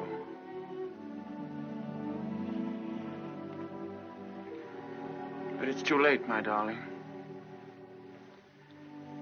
We've lost our little chance of happiness. No, Maxim, no. Yes. It's all over now. The thing's happened. The thing I've dreaded day after day. Night after night. Maxim, what are you trying to tell me? Rebecca has won. Her shadow has been between us all the time, keeping us from one another. She knew that this would happen. What are you saying? They sent a diver down. He found another boat. Yes, I know. Frank told me. Rebecca's boat. Oh, it's terrible for you. I'm so sorry. The diver made another discovery. Broke one of the ports and looked into the cabin. There was a body in there. She wasn't alone. There was someone sailing with her, and you have to find out who it was. That's it, isn't it, Maxim? You don't understand. There was no one with her. It's Rebecca's body lying there on the cabin floor. The woman that was washed up at Edgecombe. The woman that is now buried in the family crypt. That was not Rebecca. That was the body of some unknown woman. Unclaimed, belonging nowhere. I identified it, but I knew it wasn't Rebecca. It was all a lie. I knew where Rebecca's body was. Lying on that cabin floor on the bottom of the sea. How did you know, Max? Because I put it there.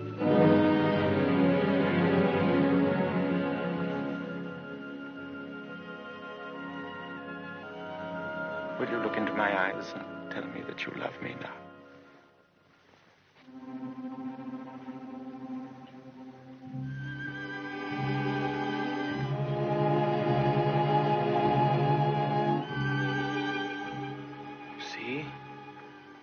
I was right. It's too late.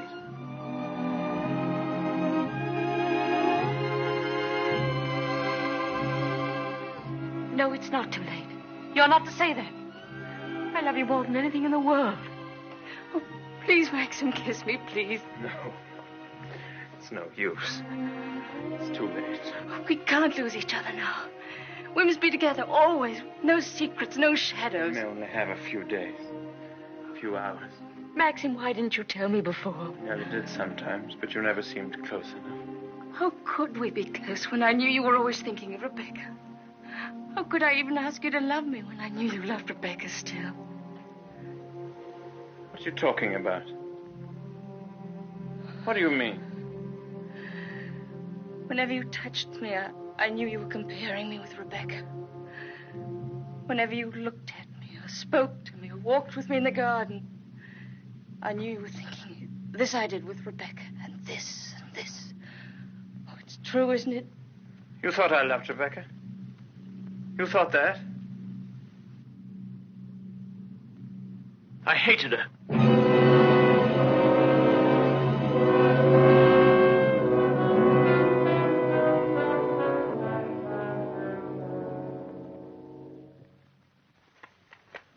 Oh, I was carried away by her.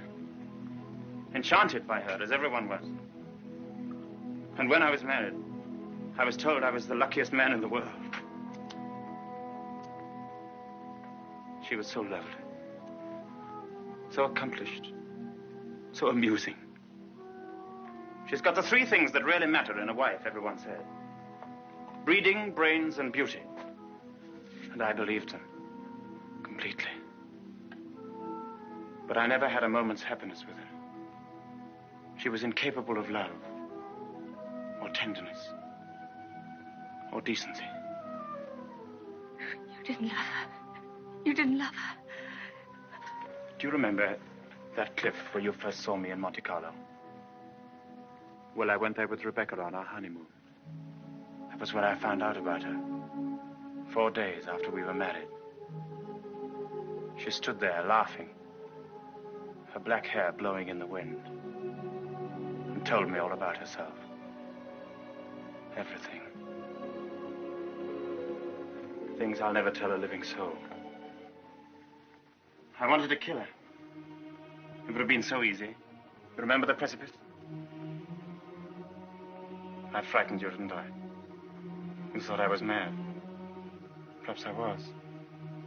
Perhaps I am mad. It wouldn't make for sanity, would it? Living with the devil. I'll make a bargain with you, she said. You'd look rather foolish trying to divorce me now after 4 days of marriage. So I'll play the part of a devoted wife, mistress of your precious Mandalay. I'll make it the most famous showplace in England, if you like. And people will visit us and envy us and say we're the luckiest, happiest couple in the country. What a grand joke it'll be. What a triumph. I should never have accepted her dirty bargain. But I did. I was younger then and tremendously conscious of the family honor. Family honor. She knew that I'd sacrifice everything rather than stand up in a divorce court and give her away, admit that our marriage was a rotten fraud. You despise me, don't you? As I despise myself. You can't understand what my feelings were. Can you? Of course I can, darling. Of course I can. Well, I kept the bargain, and so did she, apparently. Oh, she played the game brilliantly. But after a while, she began to grow careless.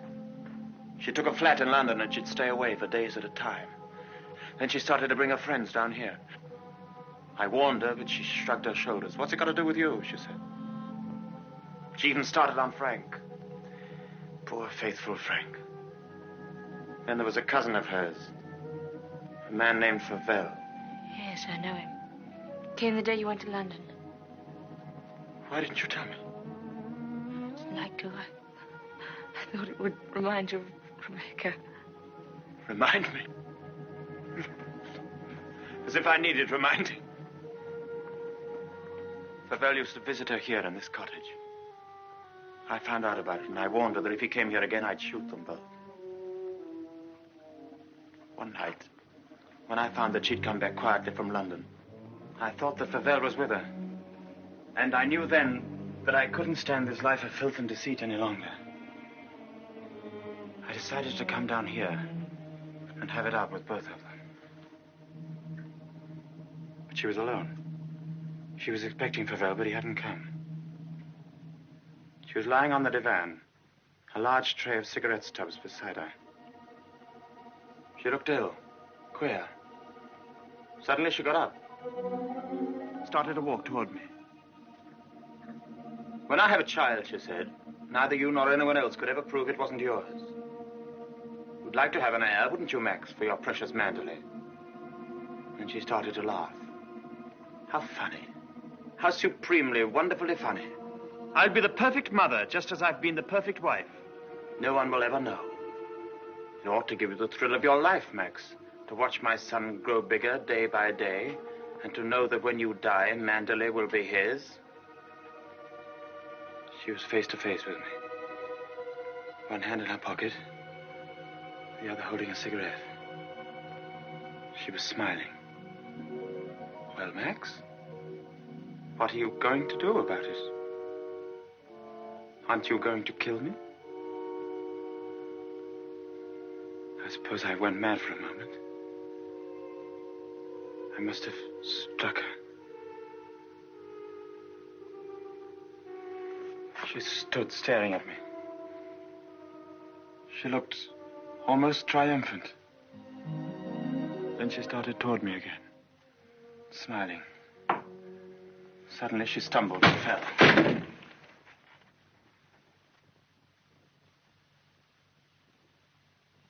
When I looked down, ages afterwards it seemed, she was lying on the floor. She'd struck her head on a heavy piece of ship's tackle. I remember wondering why she was still smiling. And I realized she was dead. But you didn't kill her. It was an accident. Who would believe me? I lost my head. I just knew I had to do something. Anything. I carried her out to the boat. It was very dark. There was no moon. I put her in the cabin.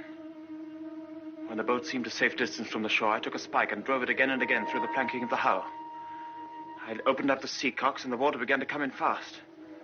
I climbed over into the dinghy and pulled away. I saw the boat heel over and sink. I pulled back into the cove. It started raining. Maxim, does anyone else know this? No, no one except you and me. We must explain it. It's got to be the body of someone you've never seen before. No, they're bound to know. Her rings, bracelets she always wore. They'll identify her body. Then they'll remember the other woman. The other woman buried in the crypt. If they find out it was Rebecca, you must simply say that you made a mistake about the other body. That the day you went to Edgecombe, you were ill. You didn't know what you were doing. Rebecca's dead. That's what we've got to remember. Rebecca's dead. She can't speak. She can't bear witness. She can't harm you anymore. We're the only two people in the world that know, Maxim. You and I. I told you once that I'd done a very selfish thing in marrying you. You can understand now what I meant. I've loved you, my darling. I shall always love you. But I've known all along that Rebecca would win in the end. No, no. She hasn't won. No matter what happens now, she hasn't won.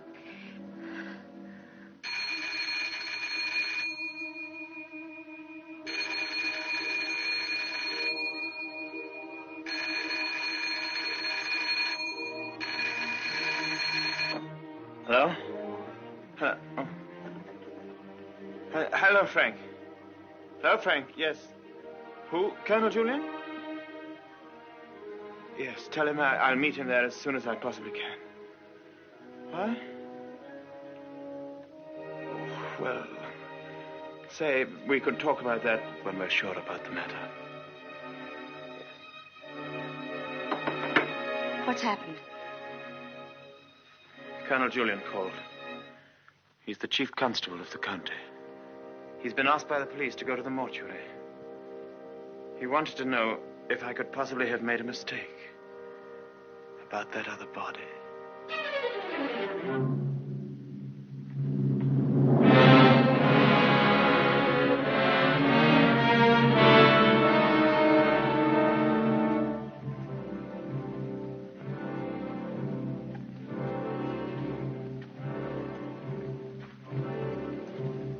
Well, Colonel Julian, apparently I did make a mistake about that other body. The mistake was quite natural under the circumstances. Besides, you went well at the time. That's nonsense. I was perfectly well. Oh, don't let it worry you, Maxim. Nobody can blame you for making a mistake. Pity is you've got to go through the same thing all over again. What do you mean? Well, there'll have to be another inquest, of course. Same formality and red tape. Oh. Wish you could be spared the publicity of it, but I'm afraid that's impossible. Oh, yes, the publicity. I suppose Mrs. De Winter went below for something, and the squall hit the boat with nobody at the helm. I imagine that's about the solution of it, don't you think so, Crawley? Oh, yes. Probably the door jammed and she couldn't get on deck again. Yeah. Tad, boat builder, will undoubtedly come to some such conclusion. Why, what would he know about it? Well, he's examining the boat now. Purely as a matter of routine, you know. I'll be at the inquest tomorrow, Maxim. Quite unofficially, you know. We must get together for a game of golf when it's all over, eh? Bye-bye.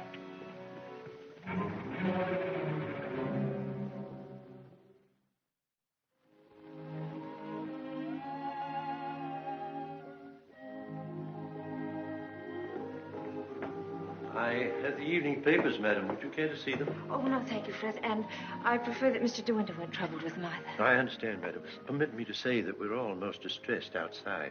Oh, thank you, Frith. I'm afraid the news has been a great shock to Mrs. Danvers. Yes, I rather expected it would be. It seems there's to be a coroner's inquest, madam? Yes, Frith, it's purely a formality. Of course, madam. I wanted to say that if any of us might be required to give evidence, I should be only too pleased to do anything that might help the family. Oh, thank you, Frith. Well, I'm sure Mr. De Winter will be very happy to hear it, but I don't think anything will be necessary.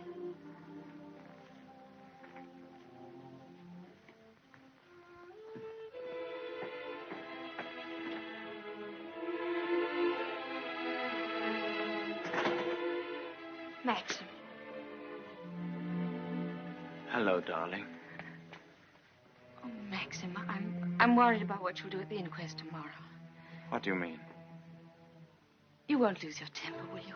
Promise me that they won't make you angry. All right, darling. I promise. No matter what he asks you won't lose your head. Don't worry, dear. They can't do anything at once, can they? No. Then we've a little time left to be together. Yes. I want to go to the inquest with you. I'd rather you didn't, darling. But I can't wait here alone. I promise you I won't be in any trouble to you, and I must be near you so that no matter what happens, we won't be separated for a moment. All right, dear. I don't mind this whole thing, except for you. I can't forget what it's done to you. I've been thinking of nothing else since it happened.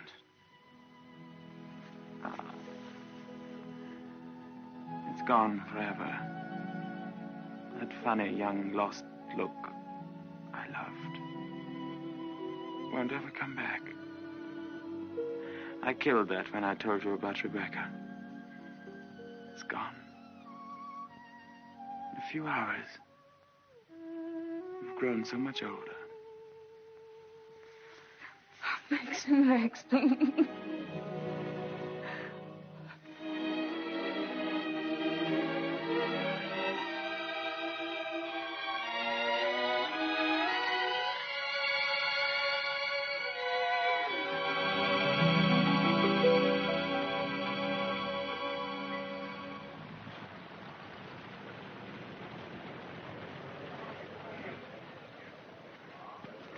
Black Jack Bridie was his name.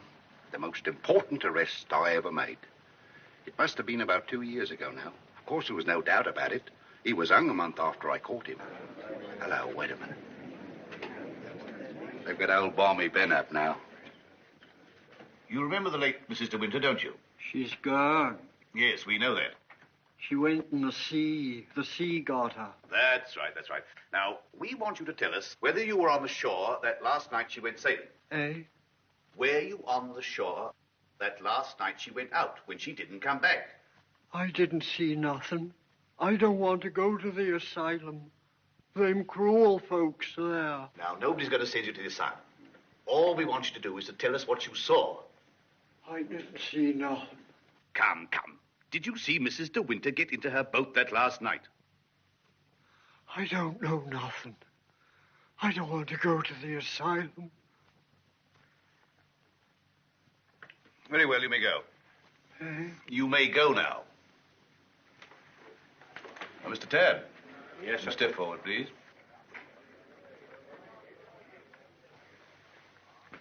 The evidence you give is calling me the truth, whole truth, but the truth. I do. So help me God. The late Mrs. De Winter used to send her boat to your shipyard for reconditioning. That's right, sir. Can you remember any occasion when she had any sort of accident with the boat? No, sir. I often said Mrs. De Winter was a born sailor. Now, when Mrs. De Winter went below, as is supposed, and a sudden gust of wind came down, that would be enough to capsize the boat, wouldn't it? Excuse me, sir, but there's a little more to it than that. Well, what do you mean, Mr. Tabb? I mean, sir, the seacocks. What are the seacocks? Oh, well, the seacocks are the valves to drain out the boat. They're always kept tight closed when you're afloat. Yes? Well, yesterday, when I examined that boat, I found they'd been open. Well, what could be the reason for that? Just this. That's what flooded the boat and sunk her. Are you implying? That boat never capsized at all. I know it's a terrible thing to say, sir, but in my opinion, she was scuttled. And there's them holes. What holes? You know, planking. What are you talking about? Of course, that boat's been underwater for over a year. And tide's been knocking her against the ridge. But it seemed to me, them holes looked as if she'd made them from the inside. Then you believe she must have done it deliberately? Couldn't have been no accident. Not with her knowledge of boats. You knew the former Mrs. De Winter very well, I believe. Oh, yes. Would you believe her capable of suicide? No. Frankly, I would not. You never can tell. You may stand down, Mr. Tabb. Mr. De Winter, please.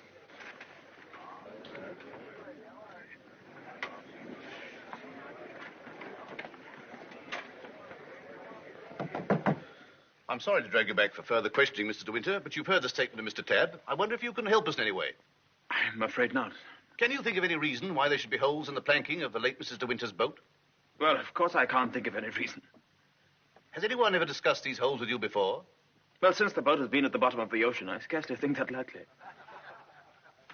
Mr. De Winter, I want you to believe we all feel very deeply for you in this matter. But you must remember that I don't conduct this inquiry for my own amusement. That's rather obvious, isn't it? I hope that it is. Well, since Mrs. De Winter went sailing alone, are we to believe that she drove those holes herself? Well, you may believe what you like. Can you enlighten us as to why Mrs. De Winter should have wanted to end her own life? I know of no reason whatever. Mr. De Winter, however painful it may be, I have to ask you a very personal question. Were relations between you and the late Mrs. De Winter perfectly happy? Were relations between you and the late Mrs. De Winter perfectly happy? I won't stand this any longer, and you might as well know now. My wife, she's fit. We'll adjourn till after lunch. Mr. De Winter, I presume you'll be available for us then? I told you should have had some breakfast. You're hungry, that's what's the matter with you.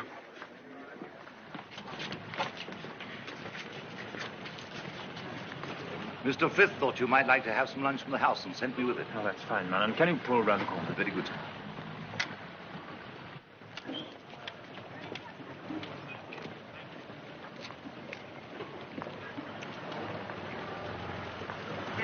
Awfully foolish of me fainting like that. Nonsense. If you hadn't fainted like that, I'd have really lost my temper. Darling, please be careful.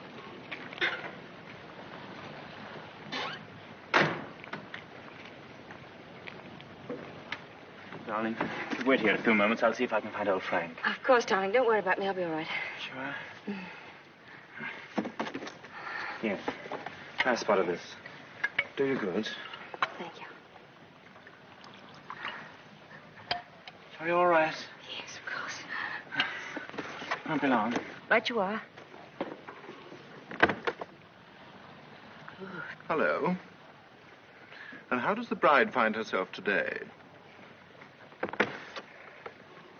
I say, marriage with Max is not exactly a bed of roses, is it? I think you better go before Maxim gets back. Oh, jealous, is he? Well, I can't say I blame him. But you don't think I'm the big bad wolf, do you? I'm not, you know. I'm a perfectly ordinary, harmless bloke. And I think you're behaving splendidly over all this. Perfectly splendidly. You know, you've grown up a bit since I last saw you. It's no wonder. What do you want, Flavelle? Oh, hello, Max. Things are going pretty well for you, aren't they? Better than you ever expected. I was rather worried about you at first. That's why I came down to the inquest. Well, I'm touched by your solicitude, but if you don't mind, we'd rather like to have our lunch. Lunch? I say, what a jolly idea. Rather like a picnic, isn't it? Oh, I'm so sorry. Do you mind if I put this there? You know, Max, old boy, I really think I ought to talk things over with you. Talk what things over? Well, those holes in the planking, for one thing. Those holes that were drilled from the inside. Oh, Mullen. Yes, sir? Would you like a good fellow have my car filled with petrol? It's almost empty. Very good, sir. And Mullen, close the door, will you? Yes, sir. Does this bother you?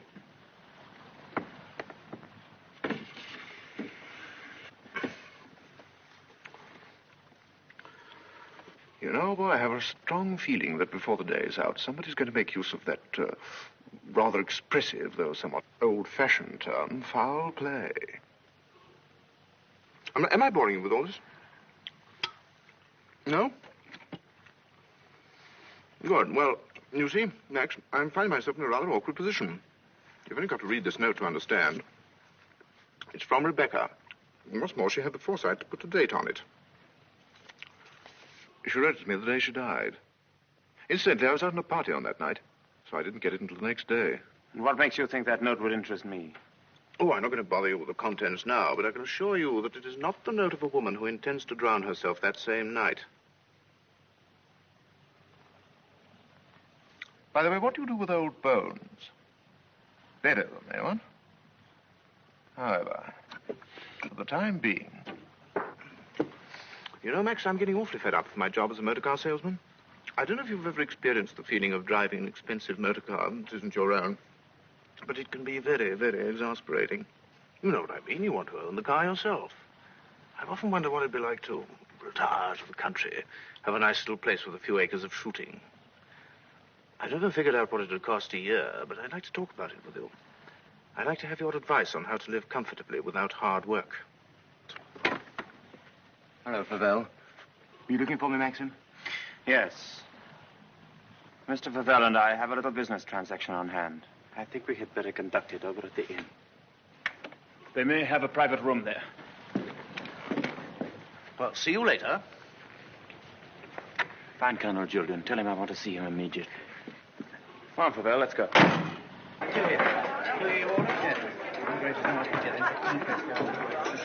Have you a private room, please? Of course, sir. Through there, sir. Hope this will do, Mr. De Winter. Oh, splendid. Splendid. Exactly like the Ritz. Any orders, gents? Yes, you might bring me a large brandy and soda. How about you, Max? Have one on me. I feel I can afford to play host. Thanks, I don't mind if I do. Make it two, will you, like a good fellow? Very good, sir. Where's Mr. De Winter? Through the other door, sir. Colonel Julian, this is Mr. Fabel. Oh, I know Colonel Julian. We're old friends, aren't we? Well, since you're old friends, I assume you also know he's head of the police here. I think he might be interested to hear your proposition. Go on, tell him all about it. I don't know what you mean. I merely said I hope to give up selling cars and retire into the country. Actually, he offered to withhold a vital piece of evidence from the inquest if I made it worth his while. I only want to see justice done, Colonel. Now, that boat builder's evidence suggested certain possible theories concerning Rebecca's death. One of them, of course, is suicide. Now, I have a little note here which I consider puts that possibility quite out of court. Read it, Colonel.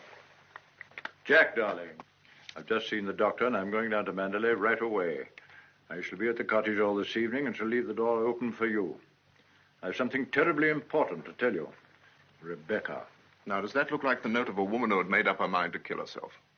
And apart from that, Colonel, do you mean to tell me that if you wanted to commit suicide, you'd go to all the trouble of putting out to sea in a boat and then take a hammer and chisel and laboriously knock holes through the bottom of it? Come, Colonel, as an officer of the law, don't you feel there are some slight grounds for suspicion? Of murder? What else? You've known Max a long time, so you know he's the old-fashioned type, who'd die to defend his honor, or who'd kill for it. It's blackmail. Pure and simple. Blackmail is not so pure, nor so simple. It can bring a lot of trouble to a great many people. And the blackmailer sometimes finds himself in jail at the end of it. Oh, I see. You're going to hold De Winter's hand through all this. Just because he's the big noise around here, and he's actually permitted you to dine with him. Be careful, Fabel. You brought an accusation of murder. Have you any witnesses? Oh, I do have a witness. Oh. It's that fellow Ben. That stupid coroner hadn't been as much of a snob as you are. He'd have seen that half-wit was hiding something. And why should Ben do that? Because we caught him once, Rebecca and I, peering at us through the cottage window. Rebecca threatened him with the asylum. That's why he was afraid to speak. But he was always hanging about. He must have seen this whole thing. It's ridiculous even listening to all this. You're like a little trades union, all of you, aren't you?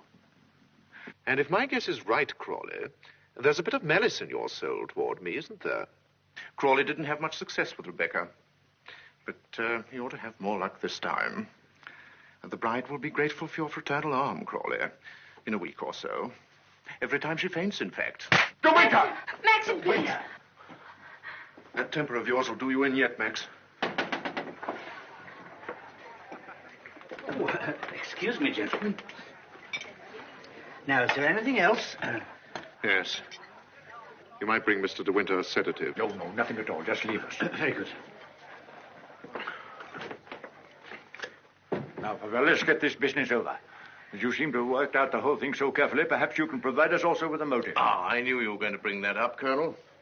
I've read enough detective stories to know that there must always be a motive. And if you'll all excuse me a moment, I'll supply that, too. I wish you'd go home. You ought not to be here through all this. Please let me stay, Maxim. Surely, Colonel Julian, you're not going to allow this fellow to... My opinion of Fabel is no higher than yours, Crawley. But in my official capacity, I have no alternative but to pursue his accusation. I entirely agree with you, Colonel. In a matter so serious as this, we must make sure of every point, explore every avenue. And, in fact, if I may coin a phrase, leave no stone unturned. Here she is, the missing link, the witness who will help supply the motive. Colonel Julian and Mrs. Danvers, I believe you know everyone else. Won't you sit down? No offense, Colonel, but I think I'll put this to Danny. She'll understand it more easily. Danny, who was Rebecca's doctor? Mr. De Winter always had Dr. McLean from the village. Now, you heard. I said Rebecca's doctor in London. I don't know anything about that. Oh, don't give me that, Danny. You knew everything about Rebecca. You knew she was in love with me, didn't you? Surely you haven't forgotten the good times she and I used to have down at the cottage on the beach. She had a right to amuse herself, didn't she? Love was a game to her. Only a game. It made her laugh, I tell you. She used to sit in her bed and rock with laughter at the lot of you. Can you think of any reason why Mrs. De Winter should have taken her own life? No, I refuse to believe it. I knew everything about her, and I won't believe it. There, you see, it's impossible. She knows that as well as I do. Now, listen to me, Danny. We know that Rebecca went to a doctor in London on the last day of her life. Who was it? I don't know. Oh, I understand, Danny. You think we're asking you to reveal secrets of Rebecca's life. You're trying to defend her, but that's what I'm doing. I'm trying to clear her name of the suspicion of suicide. Mrs. Danvers, it has been suggested that Mrs. De Winter was deliberately murdered. There you have it in a nutshell, Danny. But there's one more thing you'll want to know. The name of the murderer. It's a lovely name that rolls off the tongue so easily. George Fortescue Maximilian De Winter.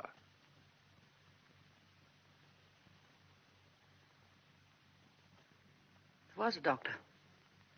Mrs. De Winter sometimes went to him privately. She used to go to him even before she was married. We don't want reminiscences, Danny. What was his name?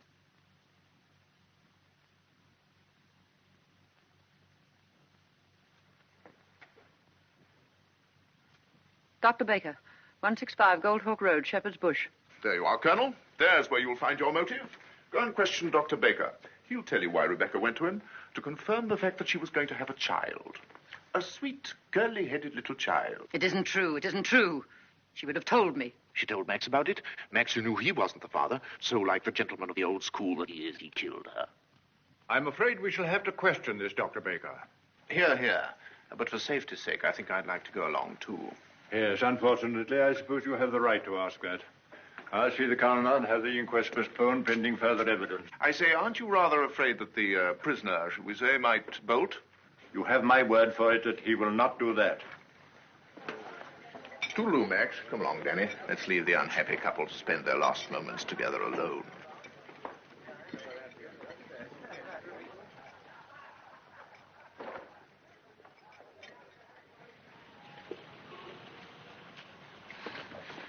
Are you sure you don't want me to go with you, Max? No, darling, it'll be very tiring for you. I'll be back the very first thing in the morning, and I won't even stop to sleep. I'll be waiting for you.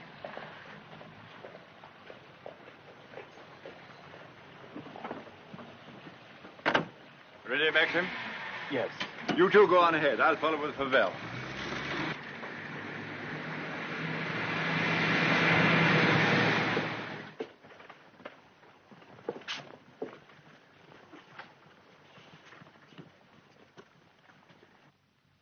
Dr. Baker, you may have seen Mr. De Winter's name in the papers recently. Oh, yes, in connection with the body that was found in a boat. My wife was reading all about it. A very sad case. My condolences. No, this is going to take hours. Let me... Don't bother, Favell. I think I can tell Dr. Baker. We're trying to discover certain facts concerning the late Mrs. De Winter's activities on the day of her death. October the 12th last year. And I want you to tell me, if you can, if anyone of that name paid you a visit on that date. I'm awfully sorry. I'm afraid I can't help you. I should have remembered the name De Winter. I've never attended a Mrs. De Winter in my life. Well, how can you possibly tell all your patients' names? I can look it up in my engagement diary, if you like. Did you say the 12th of October? Yes. Here we are. No. No De Winter. Are you sure? Well, here are all the appointments for that day. Ross, Campbell, Stedall, Perino, Danvers, Matthews... What the devil? Would you read that name again? Did you say Danvers? Yes, I have a Mrs. Danvers for 3 o'clock. What did she look like? Can you remember? Yes, I remember her quite well. She was a very beautiful woman. Tall, dark, exquisitely dressed. Rebecca. The lady must have used an assumed name. Is that so? This is a surprise. I'd known her a long time. What was the matter with her? My dear sir, there are certain ethics. Could you supply a reason, Dr. Baker, for Mrs. De Winter's suicide? For her murder, you mean? She was going to have a kid, wasn't she? Come on, out with it. Tell me, what else would a woman of her class be doing in a dump like this? I take it the official nature of this visit makes it necessary for me to... I assure you, we'd not be troubling you if it were not necessary. You want to know if I can suggest any motive as to why Mrs. De Winter should have taken her life? Yes, I think I can. The woman who called herself Mrs. Danvers was very seriously ill. She was not going to have a child. Well, that was what she thought. My diagnosis was different. I sent her to a well-known specialist for an examination and x-rays. And on this date, she returned to me for his report. I remember her standing here, holding out her hand for the photograph. I want to know the truth, she said. I don't want soft words in a bedside manner. If I'm for it, you can tell me right away. I knew she was not the type to accept a lie. She'd asked for the truth. I let her have it. She thanked me. I never saw her again, so I assumed that... What was wrong with her? Cancer. Yes, the growth was deep-rooted. An operation would have been no earthly use at all. In a short time, she would have been under morphia. There was nothing that could be done for her, except wait. Did she say anything when you told her? She smiled in a queer sort of way. Your wife was a wonderful woman, Mr. De Winter. And, oh, yes, I remember she said something that struck me as being very peculiar at the time. When I told her it was a matter of months, she said, "Oh, no, doctor, not that long." You've been very kind. You've told us all we wanted to know. We should probably need an official verification. Verification? Yes, to confirm the verdict of suicide. I understand. Can I offer you gentlemen a glass of sherry? Oh, very kind. I think we ought to be going. Thank heaven we know the truth. Dreadful thing. Dreadful. A young and lovely woman like that. No wonder. I never had the remotest idea. Neither did Danny, I'm sure. I wish I had a drink. Will we be needed at the inquest any further, Colonel Julian? No. I can see to it that Maxim's not troubled any further. Thank you, sir. You ready to start, Colonel? No, thank you. I'm staying in town tonight. And let me tell you, Pavel, blackmail is not much of a profession. We know how to deal with it in our part of the world, strange as it may seem to you. Oh, I'm sure I don't know what you're talking about. But if you ever need a new car, Colonel, just let me know. It's impossible to thank you for your kindness to us through all this. You know what I feel without my saying anything. Not at all. Put the whole thing behind you. But let your wife know she'll be getting worried. Yes, of course. I'll phone her at once, then we'll get straight down to Mandalay. Goodbye, Crawley. Maxim's got a great friend.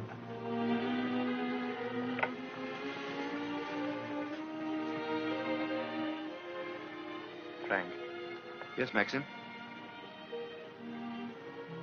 Something you don't know. Oh, no, there isn't.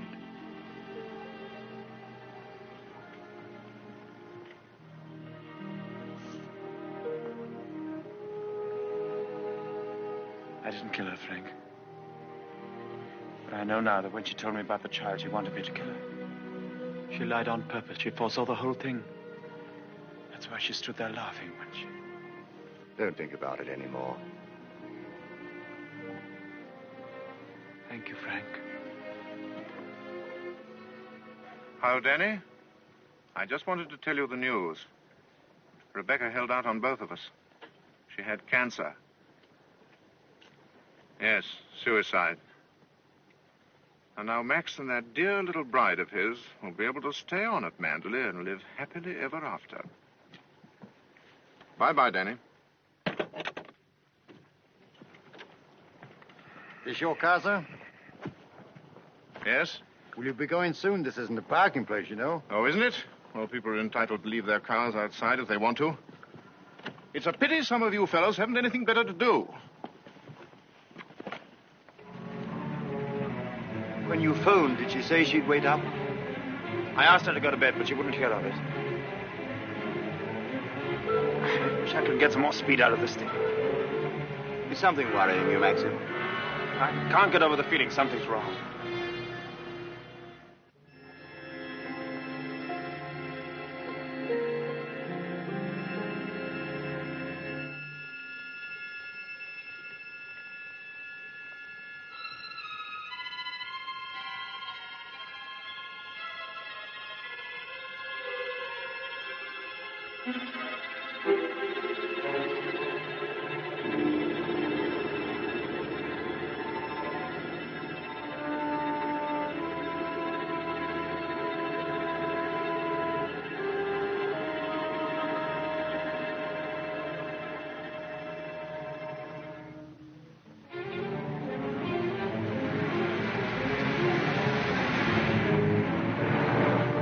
Frank. What's the matter? Why did we stop? What's the time? Well, this clock's wrong. Must be 3 or 4. Why? That can't be the dawn breaking over there. It's in the winter that you see the northern lights, isn't it? That's not the northern lights. That's Mandalay.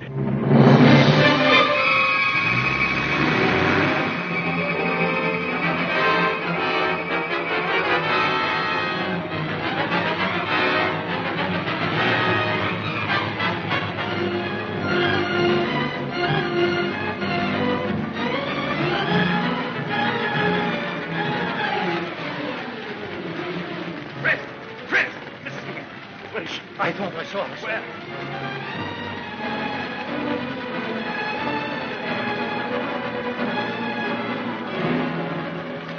Maxie! Thank heaven you've come back to me. Are you all right, darling? Oh, yes. Are you all right? Mrs. Danvers. She's gone mad. She said she'd rather destroy Mandalay than see us happy here. Look! The West Wing!